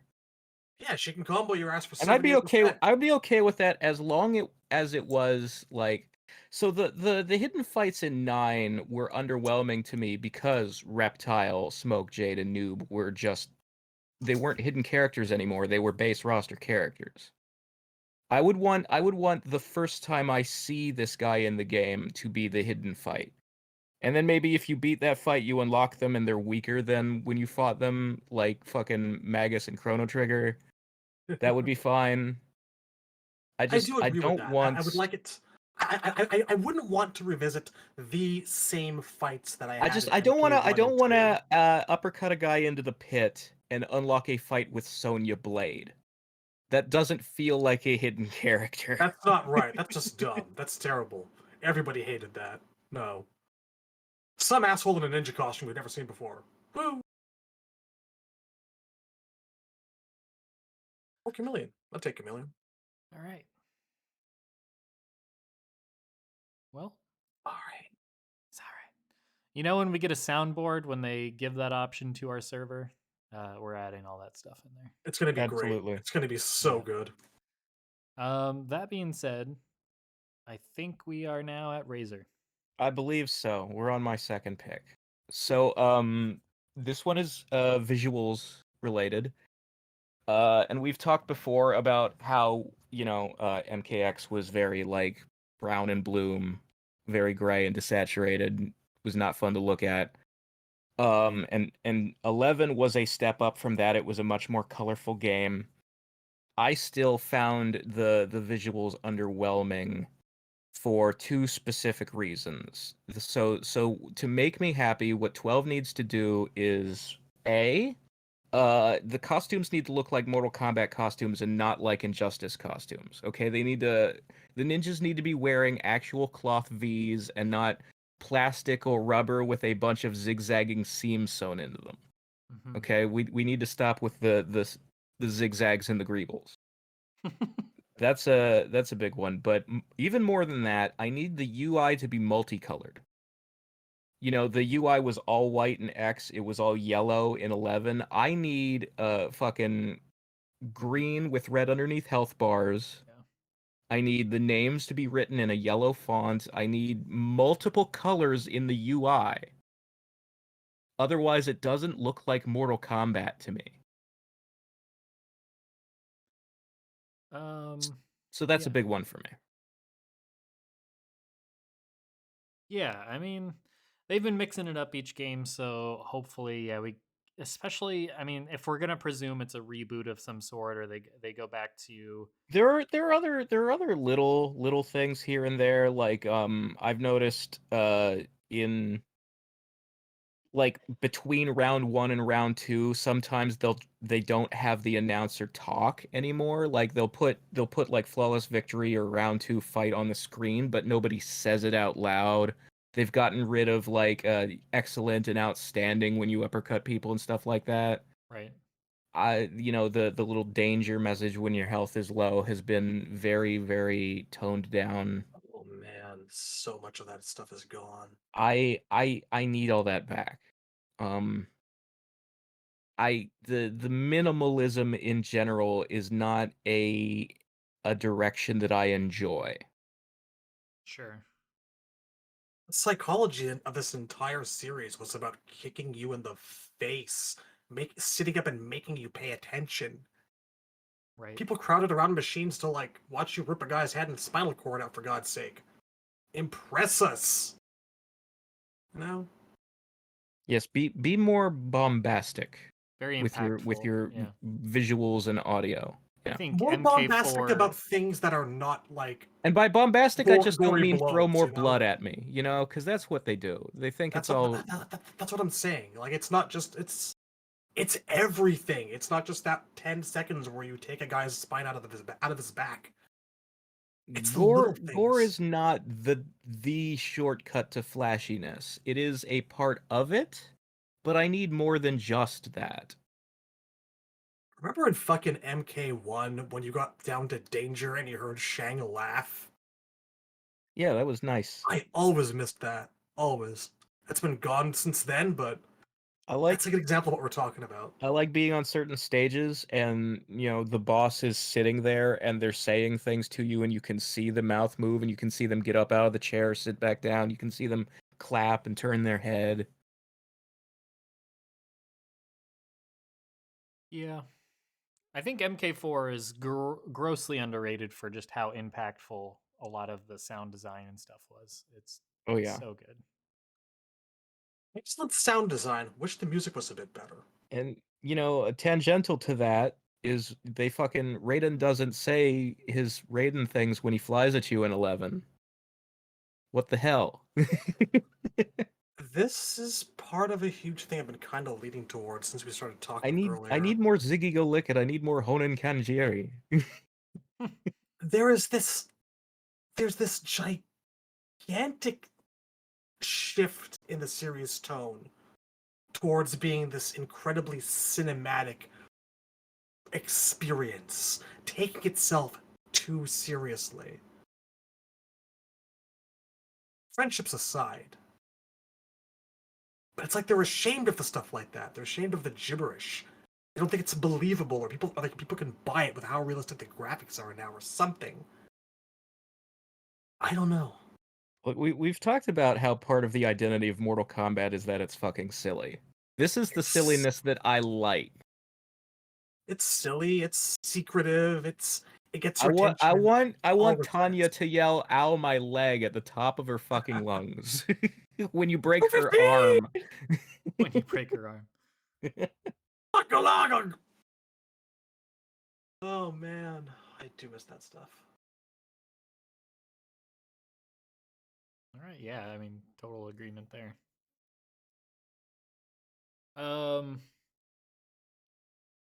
That being said, you might as well take us back around. Number 3. All right. My third is a story one. There is one single thing, reboot or no reboot, alternate timeline or not, there is one thing that can make or break a Mortal Kombat for me, and it's something 9 was emblematic of, and it's when you fuck with Sub-Zero. I need Bi-Han to die, and I need Kuai Liang to be a good guy. Those are the two things that I am like terrified 12 is going to change. And that one single pivot point can completely change my opinion and my enjoyment of a story mode and of an entire universe. Right. So yeah, if you know, and there is a leak out there of like some I'm a game tester and here's what happens in chapter 1, and I'm sure it's fake. But the first thing, the first thing in it is you know, Quan Chi hires the Lin Kuei to kill the Shirai Ryu, and they go to the village and they're attacking, and Bi-Han decides to show mercy. He has second thoughts, and Kuai Liang, who is more loyal in this version, ends up getting killed while Bi-Han lets Hanzo escape. And that's what's in this leak, and I'm sure it's fake. But in my head, I'm like, this is something they could do. This is the kind of thing I would expect from an NRS era, you know, alternate reality. And it fucking... It's like a hand is on my heart squeezing it. I can't deal. That has... If that happens, much less if it happens in chapter 1... Uh-oh. I'm done with the game right there. I will stop playing and put it away. I love it. Get that Steam refund. yeah, I will. 2 hours, bro. That's going to be what it is. I play story mode first, so it'll be under the clock. Yeah, I'll get that refund if I have to do that. No, same. I play story mode first as well on YouTube. Yeah. There's also that. I might not even buy the game. I'll just save the money. Just go straight to the Steam review. I gotta tell you, these days the wallet's tight. I don't have a lot of cash to throw around, so the Steam review is 1 sentence long. It says, completely missed the fucking point of the end of Mythologies. That's all. I hope we get to watch it together. That was fun. I've always enjoyed So yeah, it. that's my big what I need most of all, my number one thing in order to even give MK12 a chance is for Kuai Liang to be the main Sub-Zero. Would you be happy if he was the main Sub-Zero, but Bi-Han was also alive and they were having, like, I don't know. So if sexy Bi-Han, party, if tagging back and forth. If Bi-Han doesn't die and become Noob Saibot, I'll still give it a chance as long as Kuai Liang is the main of the two, and more importantly, Kuai Liang has to be a good aligned character. What if Kano was Noob Saibot? Like in 3. You keep saying that, man. And he pees. Well, technically, I said it last time. Constantly like 3 episodes shadow in a piss row. everywhere. You're killing me, Smalls. It's fucking great, isn't it? I'm never gonna let that go. Or Bihan and Kano become noob bots. Hey, hey, hey, hey. What are you doing right now? Sorry. A bit. He's doing a bit. He's I'm shit spitballing. He's smoke manning me. Yeah, I was about to say that was the first thought. So good. Ah, ah. You good? Any more? Well, I'm good. I don't know about these jokers. His pack of jokers. Nobody takes anything serious around These here. rascals. You get no respect, I tell you. All right. Chapter 1. Bihan leads a different life. Chapter 2. Sindel eats babies. That's just how I'm things just saying, start. if Bihan lives, I'll give it a chance, but not if Kuai Liang dies. Not if Kuai Liang's evil. Those are the two things. All right. All right. Alrighty. So what was the thing that would make you very happy? I may have missed it. If they just don't change Sub-Zero. Gotcha. If despite the alternate universe and the changes of the timeline, Kuai Liang is still Kuai Liang. Gotcha. Okay. Yeah. Yeah. Hopefully. All right. That being said, let's go back to Shad. My number 1 then? Yep. All right. I talked a bit earlier about how we seem to be pushing towards making things kind of a more cinematic experience, and everything is serious now, and everything kind of feels like an extension to a 3-hour movie. Mm-hmm. If you told me that was where Mortal Kombat was going to go, 15 years ago, I'd been overjoyed. But there's drawbacks to that too. And one of the things that really bothers me is the way the musical direction has gone. Yeah. I feel like it is a huge hidden point that not enough people discuss or bring up. I don't even feel like Exit 11 had music, man. X forgot what music actually was, literally in terms of the select screen. You just sat there in silence. And the intent was probably to have it be dramatic as hell, but it just felt flat to me. MK's music has not been good since 9. I know a lot of people didn't even like 9's. I'm a big fan of 9's songs, as a matter of fact. I think there's some incredible versions of classic songs in there. Right. I like both versions of the Courtyard theme a lot. I enjoyed Goro's Layers music in 9, especially the way they used it in story mode as like the build up to the next match. It would start playing a lot of scenes. Yeah.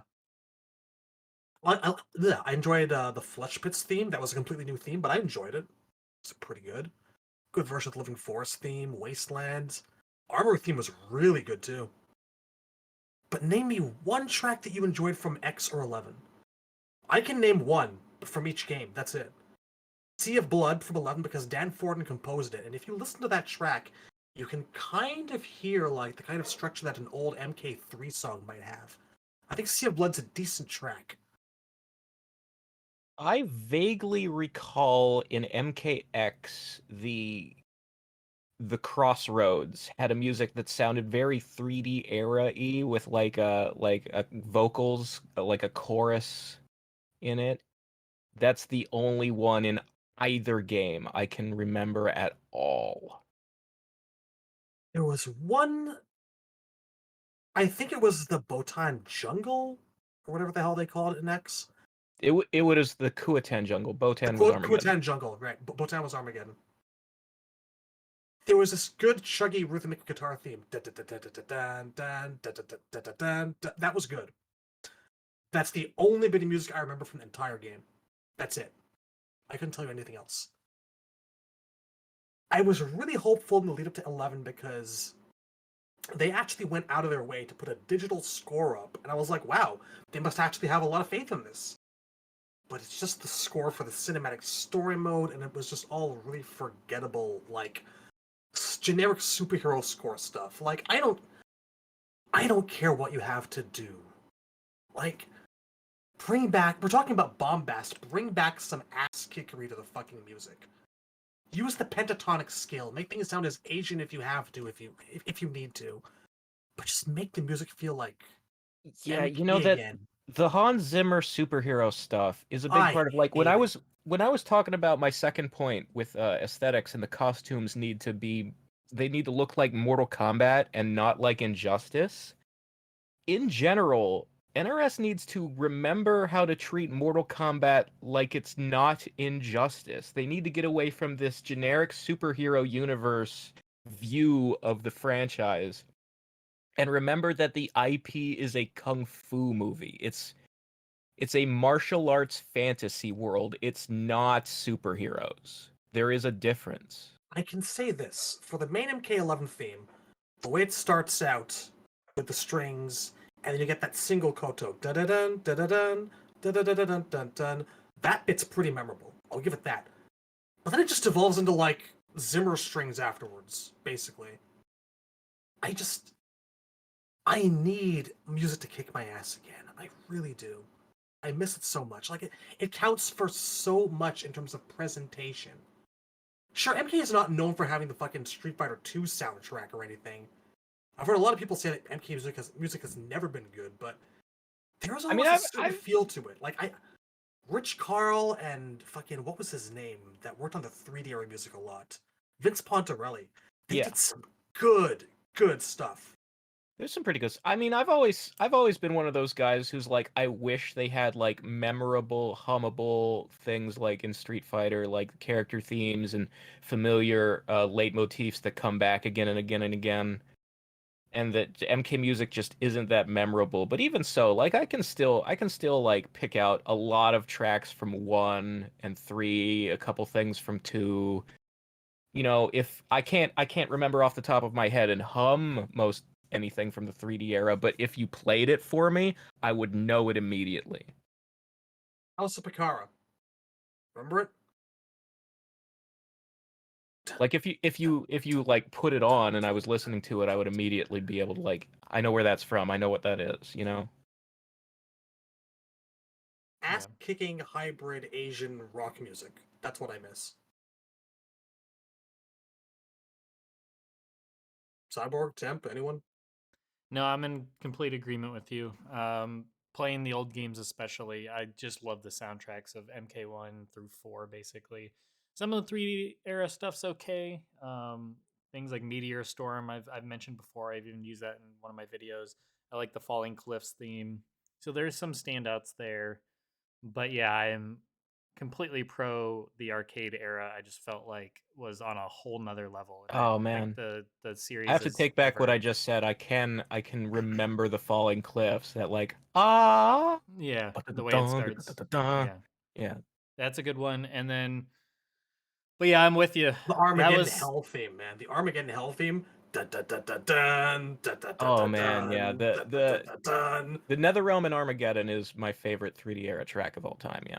I've been one to mention the select screen themes multiple times. I've been kind of a stickler about those over the years. Just how much I love MK1 select screen theme, 2, 3, 4. To those, they've never been able to touch those or even come close. I know some love Deception. To me, it's okay. It's passable. Same with Deadly Alliance, but like nothing touches or even comes close to MK1 through 4.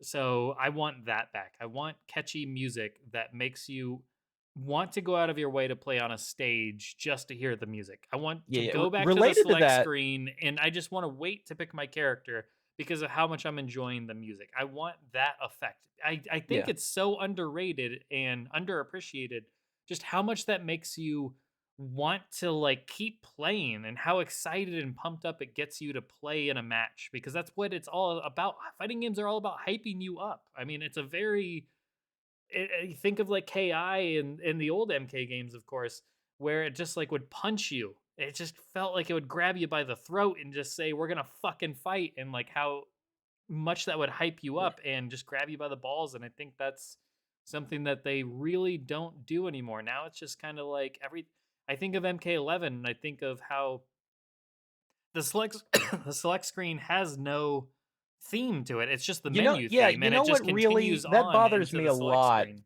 That bothers me a lot about 11, that the main menu and the select screen use the same music. It needs to be It two doesn't even different reset. tracks. It doesn't even reset when you go back to the select screen. So let's say you do a It match. just drones on. It goes on. Yeah, it's just one continuously playing thing. Yeah, and then there's parts where it has no noise, or it's like that horn that just keeps going, or a low hum. That you may get back to this. You may go back to the select screen, and it's on the lowest part of the track, and it's like there's no hype here.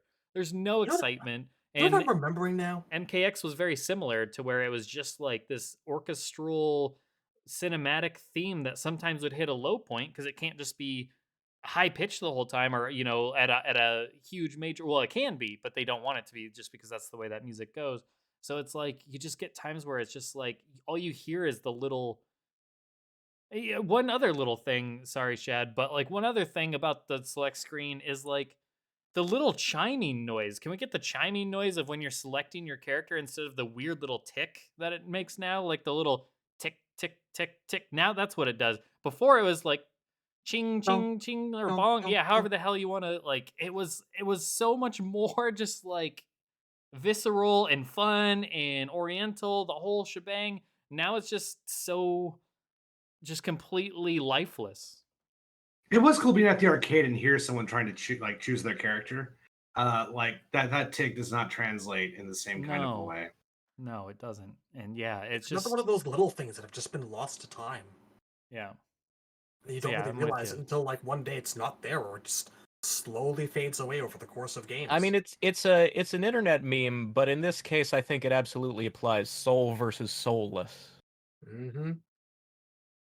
You know what I'm remembering? Do you remember the secret character music when you fought Smoke, or I'm sorry, Kano Cybot in MK3? Do you know what that? Do you guys remember what that was when you were at the hidden portal? I can't remember off the top of my head. It was basically absolutely nothing, but like a series of rapid fire rhythmic drum beats.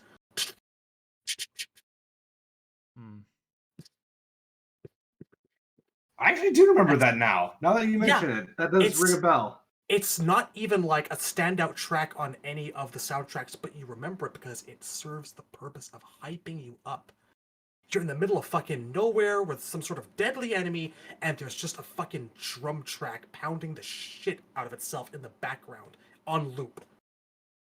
I think that's my main point. MK has turned into this fucking giant theatrical experience. Don't forget, you're a fighting game. Kick my ass a little bit with the sound, please. Yeah. Absolutely. Yeah. That was. I wish I had stronger feelings overall. Really, I don't. I do like the old music, but like I don't really have an emotional response to it. Like I would never bump the tower theme in my car while I'm driving to Austin. Right? It's never served that purpose. Which is why even when a new fighting game, what's up? I'll just say I'm with you on that. I don't. It's more about I'm agreeing with Shad because I think it's so important for the game. Yeah, I don't think I've ever played any of the soundtracks just like in my everyday life. But I'm not a big. I have every single track on my phone. Yeah, and to be fair, 10 MK albums on my phone. To be fair, you're much more of a music guy than I am, so that's not to discredit the music of the old games or anything like that. It's more just that's not what kind of guy I am, I guess, so much. But I think it's greatly important. It's more. I went to school to like learn how to work with this shit. It's always been hugely important to me. Right. And I was willing to let this slide a little bit for like MKX, and I was like, okay, they're trying something different. It's not really working. Now they're what they're doing with 11. And it's also gotten to a point now where it's actively annoying me, almost more than any story problems I could bring up. I think that's the big difference right there. Is I never got annoyed by MKX music or MK11 music because I have no memory of it. It's like not even there. It's vapor. That's why. Subdued, boring, barely there music was also a problem in the Injustice series. So it's actually been like 4 games in a row. It's funny. I don't remember the music in the stages, but that menu theme is going to be burned in my brain for all eternity. Man, it's crazy. But you know what? I am a music guy, but if it's not in a major key or a minor key, then my brain doesn't retain it that way. I have severe ADD, which is why the music I mean, I don't really love the Street Fighter 6 music, but that's okay because once the match starts, it's not even there anymore. So I guess it would be nice if we had good music. I love Grand Blues music. I adore that soundtrack, and it goes without saying for Guilty Gear. But yeah, just atmosphere is good to a point, but at a certain point, my brain turns off and focuses on the gameplay because it has to. I will lose if I don't do that. I just it comes a lot of it just comes down to retention for me. Sure, I can see that. All right, music. Yeah, that's a good one. That's definitely up there for me. Temp. So this one would be really exciting for me, but I think this is going to be super boring for everyone else. I really hope they add one frame links and just frames for MK12. That would be really sick. That would, man, I don't think there's anything that would make the game like right in the dead center of my crosshairs than them announcing, yeah, we added just frames and we add one frame links. Like Sub-Zero has electrics now, right? That would just be crazy. That would blow my mind. And if you look at how 11 was designed, the rumor that they were adding Street Fighter links to 11 really does seem to be true. Like the game looks like it was designed for that. So it's not impossible. One frame links has a bad reputation because of Street Fighter 4, but the way they did it is some characters, like you don't even get a confirmed combo if you can't do a one frame link. You can't even safely do a block string unless you know how to do the one frames. And while other characters could like plink it, and the if you do the plink on the arcade stick, or you can do it on pad, I guess too, then it'll turn the one frame link into a two frame link. But certain characters couldn't do that because of the nature of their inputs. So like Vega, I think, had to do the one frame links. It got obnoxious. All right. So I wouldn't take it that far. What I would do is I would put the one frame links at the end of your combos. So if you drop the one frame link, you still get most of your damage, and you're not in a really unsafe situation if you drop the link, right? But just frames, I think anyone can have fun with just frames. And even in Soul Calibur 6, like there's so many cool just frames in that game. But for the most part, you don't need them. It's not like a portion of the character's toolset just goes away if you can't use that stuff, right? So I know it's super boring for everyone else, but like I think that would really open up the game for a lot of people. And I think everyone wins in that situation. So yeah. Just frames and one frame links. Topic of concern for me. I'm naturally very wary of anything that brings the series closer to feeling anything remotely like Street Fighter. I'm very, very protective about what little identity MK ever had. I do not want your boy spilling his seed in my daughter's blood. Well, the just frames are more Tekken and Soul Calibur, so that's more Namco-ish. But there's already a lot of Namco DNA because of MK9. MK9 basically is like a bizarro Tekken game in a way. But yeah, if you wanted to make the one frame links more MK-ish, I would look to MKX Kung Lao, where after he did his orbital hat, his little Tempest thing, he can link into a normal for a combo. So you can kind of make it more in that variety. So if you want to make it less Street Fighter, you would just do the one frames post special instead of doing a normal into a normal, and that would give it more of an MK flavor. I can live with that. I did like how those Kung Lao combos did feel. I will allow it. Sub-Zero as well. Unbreakable. What's up? You can pick her up at 8. Yeah, the follow-up with that. There's a lot of fun stuff you could do with it, right? Like having a different kind of free, like, I was about to say, well, Guile has perfect sonic booms now. I was like, oh, that's also Street Fighter, isn't it? Well, there's a lot of fun stuff you could do. Unbreakable had some cool, like, two-frame shit that I thought was really awesome. So, yeah, I think, again, I wish this was more interesting to people who are not me, but this would be just be the coolest thing to me. I would really be excited for MK12 if I saw something like this, right? So, yeah, that is my number. You know, this wasn't originally on my list. Originally on my list was add third strike parries, but I'm glad I didn't put that on now. So yeah, good thing I fixed that. So yeah. What? Shaking my head, sir. To be fair, third strike parries are more third strike than they are Street Fighter. It's not like I said focus attack. Add drive impact to Mortal Kombat. Just keep drinking the alcohol. Just keep drinking.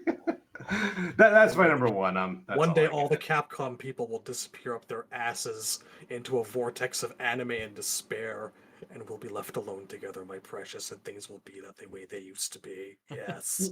Well, the great victory there is the big campaign during 2011, 2012 for MK to get rid of the block button and make back to block. Thank God we won that battle. Thank heavens that the devs ignored that. That is such a victory in my eyes because. Temp, I want you to give me the addresses of these people. Oh no, I took care of them. They're done. They're not waking up in the morning, Chad. Thank you. Yeah, I wish I could believe you, Temp, but I know you're one of them. Oh. No. Well, here's the thing. Like the reason why they wanted back to block was because they were upset that MK didn't have cross-ups. And the people who said that have never played a Mortal Kombat game. Because if Mortal Kombat had cross-ups, then Melina's telekick would be the most broken thing ever made. Yeah, we don't want that. Like Nightwolf has a 10-frame mid-range shoulder charge. Imagine if you had to press back on a reaction to that. That's just insane, right? The whole point of block is it makes your mobility safe. Yeah, so thank God we won that battle. Thank heavens they did not listen to the mob when it came to back to block.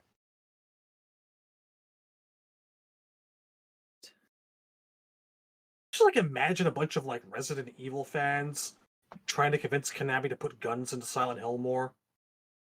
Just remove all the nightmare creatures, replace them all with like zombies. Every single one of them. I thought you were going to say replace all the nightmare creatures with guns. No. Yeah, that wouldn't be good. I don't want anything from Resident Evil and Silent Hill, except maybe Tofu. Tofu was cool. Yeah. Herbs. Just don't do that to another series, man. It's just rude. Don't come into my garden and shit in it. If you want to play Street Fighter, play Street Fighter. Fuck off otherwise. It's always going to be a huge sticking point for me. Gosh. Napoleon Dynamite mode. You know, I don't want MK to be more like Street Fighter, but I would love MK to be more like Killer Instinct. Not with back to block. Breakers and counter breakers. I mean, we had breakers. It's a part of. We stole that idea like. And my 15 number years 3 ago. was my number 3 involved bringing them back. There you go. I'm always for more defensive options. Is my thing. I want more ways to stop being in a combo. I never complained when about I'm the getting breakers. comboed. I never complained about the breakers when Deception came along because they operated on a fundamentally easier level than Killer Instinct ever did. It felt like it had enough of its own identity. It served the same functional in purpose. KI you do have like a competitive guessing game mechanic to pull off a breaker. In MK it's just you have charges saved up, hit the button. Yeah, it's and that it was brings a its simple own mechanic for a flavor. simple engine. It's more, I would say, newbie friendly, casual friendly, and I think that suits Mortal Kombat. It is a much more like mainstream game than most fighting games. Along with all the single player content that kept the franchise alive through the years. Right. When it wasn't competitive. I think that's part of Mortal Kombat's identity.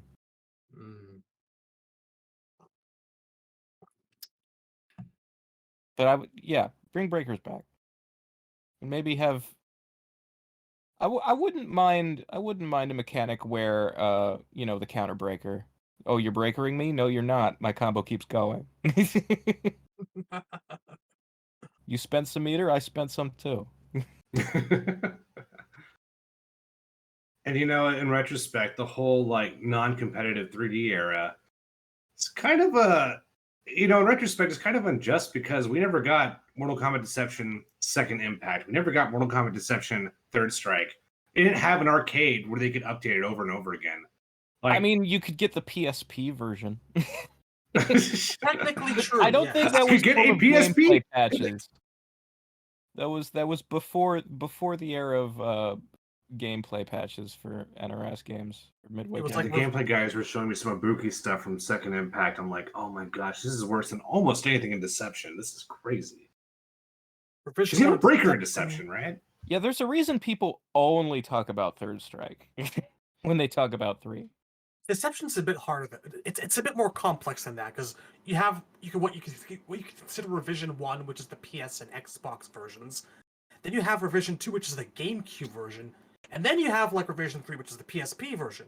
I mean, I none of them, other than adding characters, they didn't really do anything to the gameplay. I would consider, like, Deception is the gameplay patch to Deadly Alliance, and Armageddon is the gameplay patch to Deception. I mean, they did nothing to the gameplay, but like apparently they got rid of a ton of Conquest shit for the GameCube version. I don't know if that translated it over into the PSP. I'm guessing it did. I'm still wondering, like, I haven't seen record of what is missing from Conquest in Unchained. No, I've just heard it like you have. I haven't actually seen Yeah. what's I going would there. like to see a breakdown of what's missing because I played GameCube. I played Vanilla, I played GameCube, and I played Unchained Deception. So I have experienced all 3 versions, and I never noticed anything missing. Must just be some random ass NPCs. Perhaps. Maybe a couple of quests, more forgettable ones. I don't know. Yeah, if it's stuff like little village quests at the very beginning of the game, I probably wouldn't have. Or I'd be glad that it was shorter. You'd miss the ham, admit it. Well, the ham is a main story thing. You have to get the ham to cross that bridge and get into the next section of town. I'm just saying, if it was gone, you'd miss it. Bitches love ham. Bitches do love ham.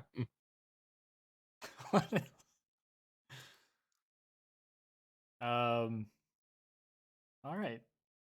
Well, wrapping this up, my last one is just character progression.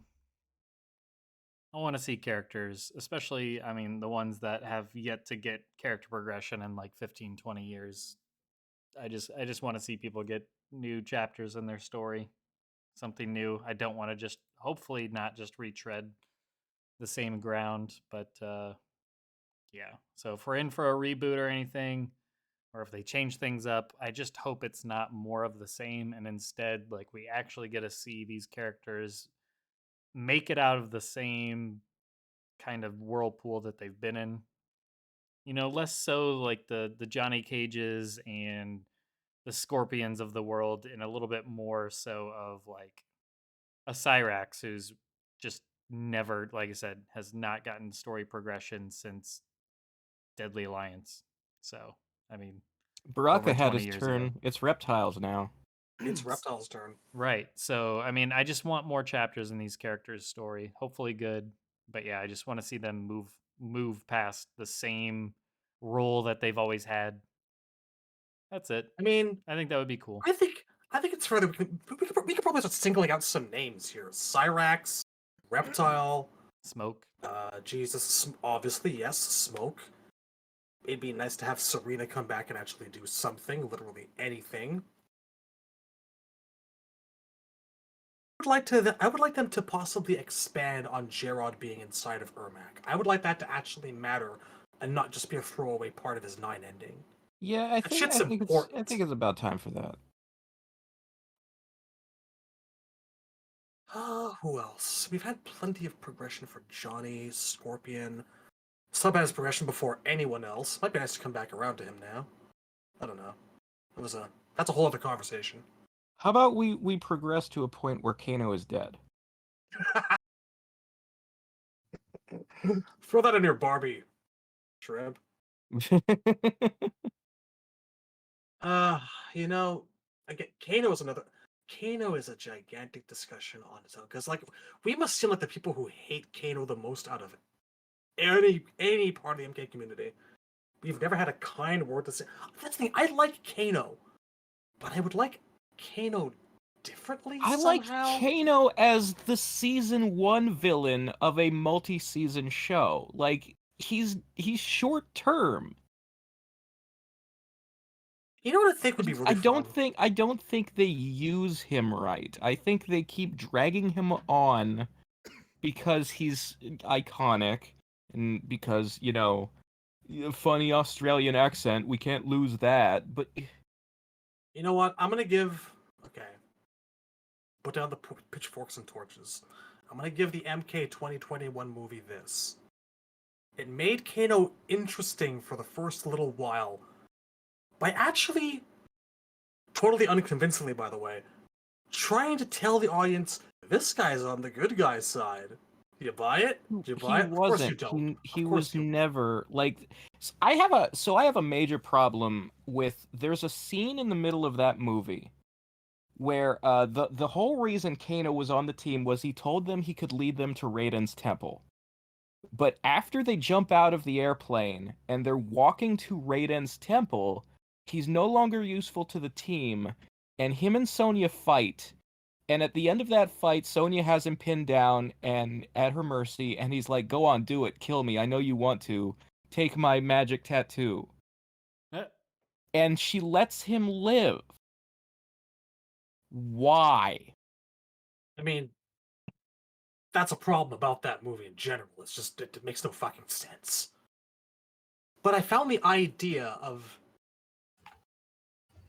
maybe exploring Kano as that fake good guy for a little while could have some merit. Could make him interesting for a chapter or two. I have I feel like if Kano were good at pretending and was able to stay undercover, you would have changed his personality. I don't think that's Kano anymore. I think that's a new character. I mean, he's supposed to be, according to like the NetherRealm timeline, convincing enough to fool Sonya and Jax. Yeah, but I hated that retcon. He stole. I know he like stole. Su Hao did that in the Hao's, old timeline. Yeah, I know. But do you really see them bring that was my complaint about it then too. It wasn't that I like Su Hao. It's that I don't buy Kano undercover. That's not in his personality. Gotta be some way to make the guy interesting. But anyway, him aside, who else could use the time in the spotlight? Well, it's been a weird reverse journey for Kano. When we started the show in 2015, I think he was my least favorite character. I think now he's not even bottom 3 anymore. But I think back then, I hated Kano more than any other character. I thought he was so boring. But now that I've just accepted that he's always going to be there, I've lightened up. I still don't love him. But I'm like, oh, I wonder what Kano's going to do this time. Kano's kind of like guest characters. It's just, it's going to be there. Let's see what they do. Let's see. It's pretty much where I'm at. I don't dislike the guy. Like I enjoy him on his own merits. The thing is, I know exactly what to expect of him. I just don't want.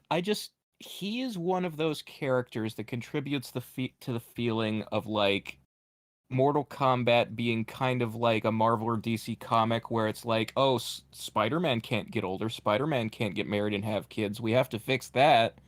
He's got to wake up in bed at Aunt May's house. As long as Sonya doesn't get rid of Kano, Sonya's story is standing the fuck still. Or constantly rewinding is more accurate.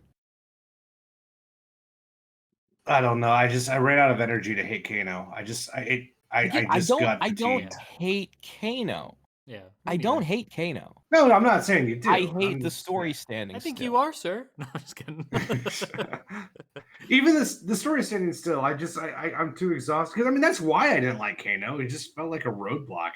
Yeah. It just kind of felt like a cog that just wouldn't. I don't know. He's just boring. But like. Now I'm just what I also hate, like here I'll give you one that is about a character everybody knows I love. Everybody knows Sub-Zero is my favorite character. The way I feel about Kano, I actually feel the same way about the fact that we keep getting to the point where Sub-Zero takes over the clan and Frost turns on him and then his story stops dead. Yeah. Because it didn't stop last time. NRS knows that the next advancement to move Sub-Zero forward as a character would be to give him a family, because His backstory was about inheriting the name Sub-Zero that belonged to his brother, to his father, to his grandfather, his great-grandfather, runs in the family to be a Sub-Zero. The next step to move Sub-Zero forward once he's done all the things is to give him a son to pass the name on to, and they don't want to do that. It's just like Batman or Spider-Man standing the fuck still.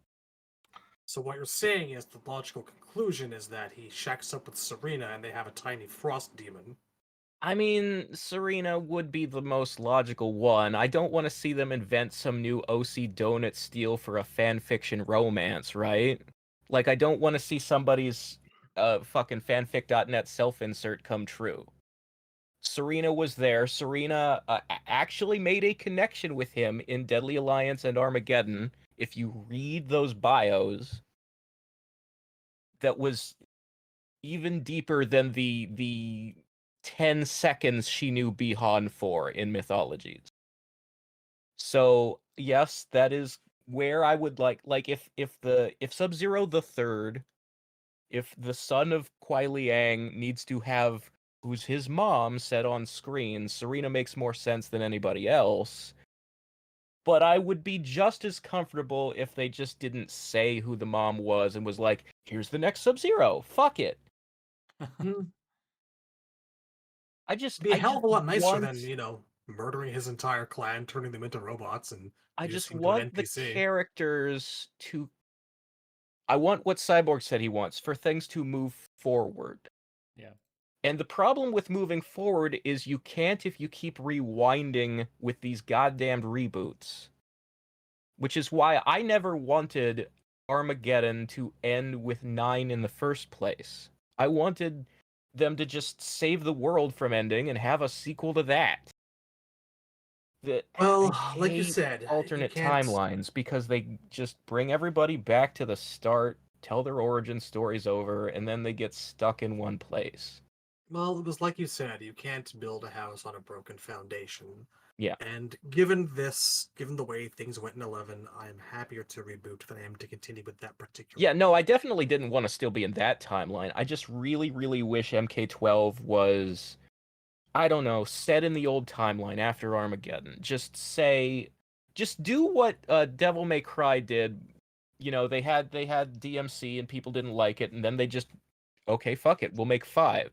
Do what Ghostbusters did. Nobody liked the reboot, so here's a sequel to 1 and 2. I mean, I don't have to explain to you why I that's never know, going to happen. I know 12 isn't going to do that.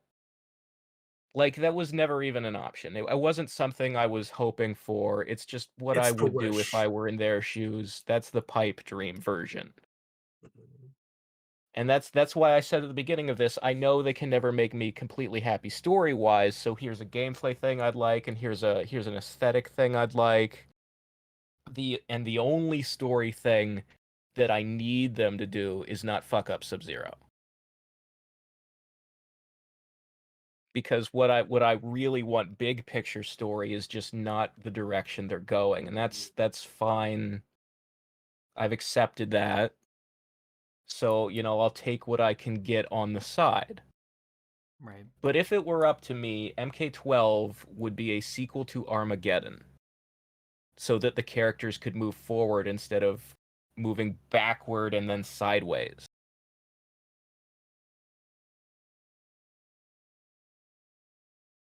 Alrighty, yeah.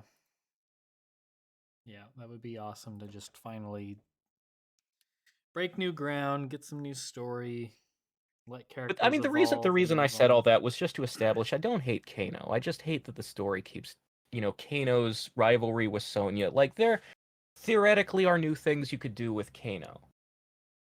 Sure. And maybe they will do them and they'll impress me. Deadly Alliance managed to give me a Kano that I liked despite me being happy that he was supposed to have died in 3. It is conceivable that could happen again. It just doesn't seem terribly likely is all. Or maybe he's like a good guy and he's See, that's the thing I clean don't shaven want. and he's wearing a tuxedo and he's just a gentleman. See, that's just you For can some Right. reason, for some reason he has the faceplate on the left side this time. Like Just for no I'm reason. willing to see characters have different things happen to them in an alternate timeline as long as the core of who they are feels like themselves, you know? Thank you. That's the important thing. That's what really matters.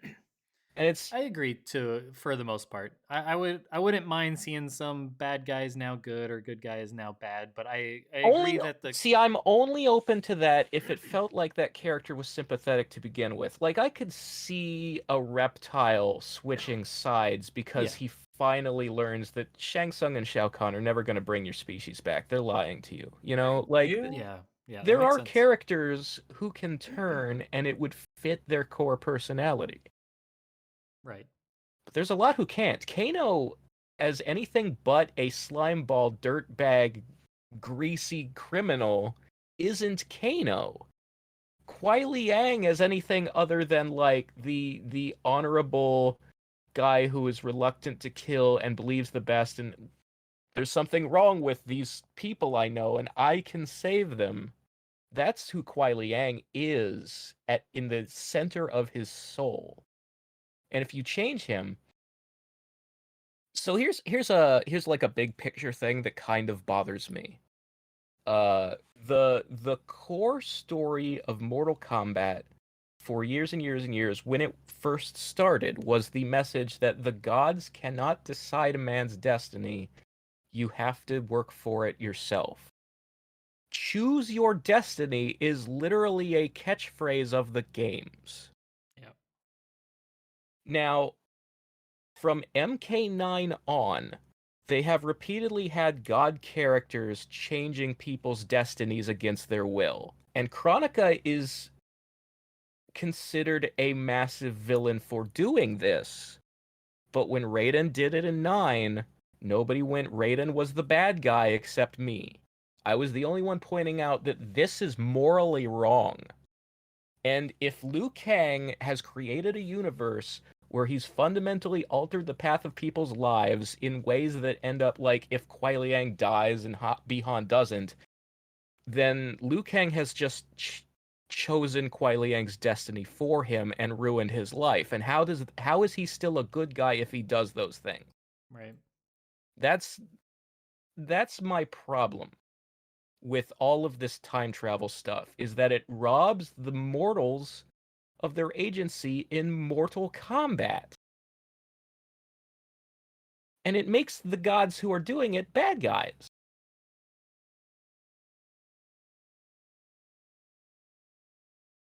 Oh man, this was about things that would appear to make us happy. Look at this. Well, that's Well- so not doing these specific things will make me happy. Yeah, I was about to say. So, I mean, Things that don't happen, things that should not happen to make us happy. Almost the same thing. yeah, I mean, and you also got to lay the groundwork to explain why certain things would make us happy. Yeah. So I don't think you can quite do like explain how important character growth is without kind of explaining why, or just that the fact that we really haven't gotten it for a lot of characters in many years. I mean, way too many years. So I there's some context. just want to establish like a baseline sense of like, look, it doesn't have to be perfect for me. It doesn't have to be the old timeline. I like most of MKX. You know, people say, "Oh, you're always negative." I like X. It's right there. I've said so many nice things all the time about the story and the gameplay of Mortal Kombat X. And 12 could be another X. It could be good enough. Like X was good. It wasn't what I wanted, but it was good enough. Right. Well, I just don't want any more time travel. yeah. I feel like X was so good halfway because it didn't have any time travel. It didn't go out of its way That to was part of it. No fucking overwrite things that we knew. It was just a different story. And I'm perfectly willing to see a lot more of that. I'm okay with that. Just Raiden Don't didn't choose anybody's destinies in X. You know, they did it themselves. Like obviously, the people who were still affected by what happened in 9 were still affected. So, but in within just between chapter 1 and the final chapter of MKX, there is no time travel. There is no fucking anybody's life over. Raiden, there are no gods choosing mortals' destinies for them. It's just a good story about heroes and villains.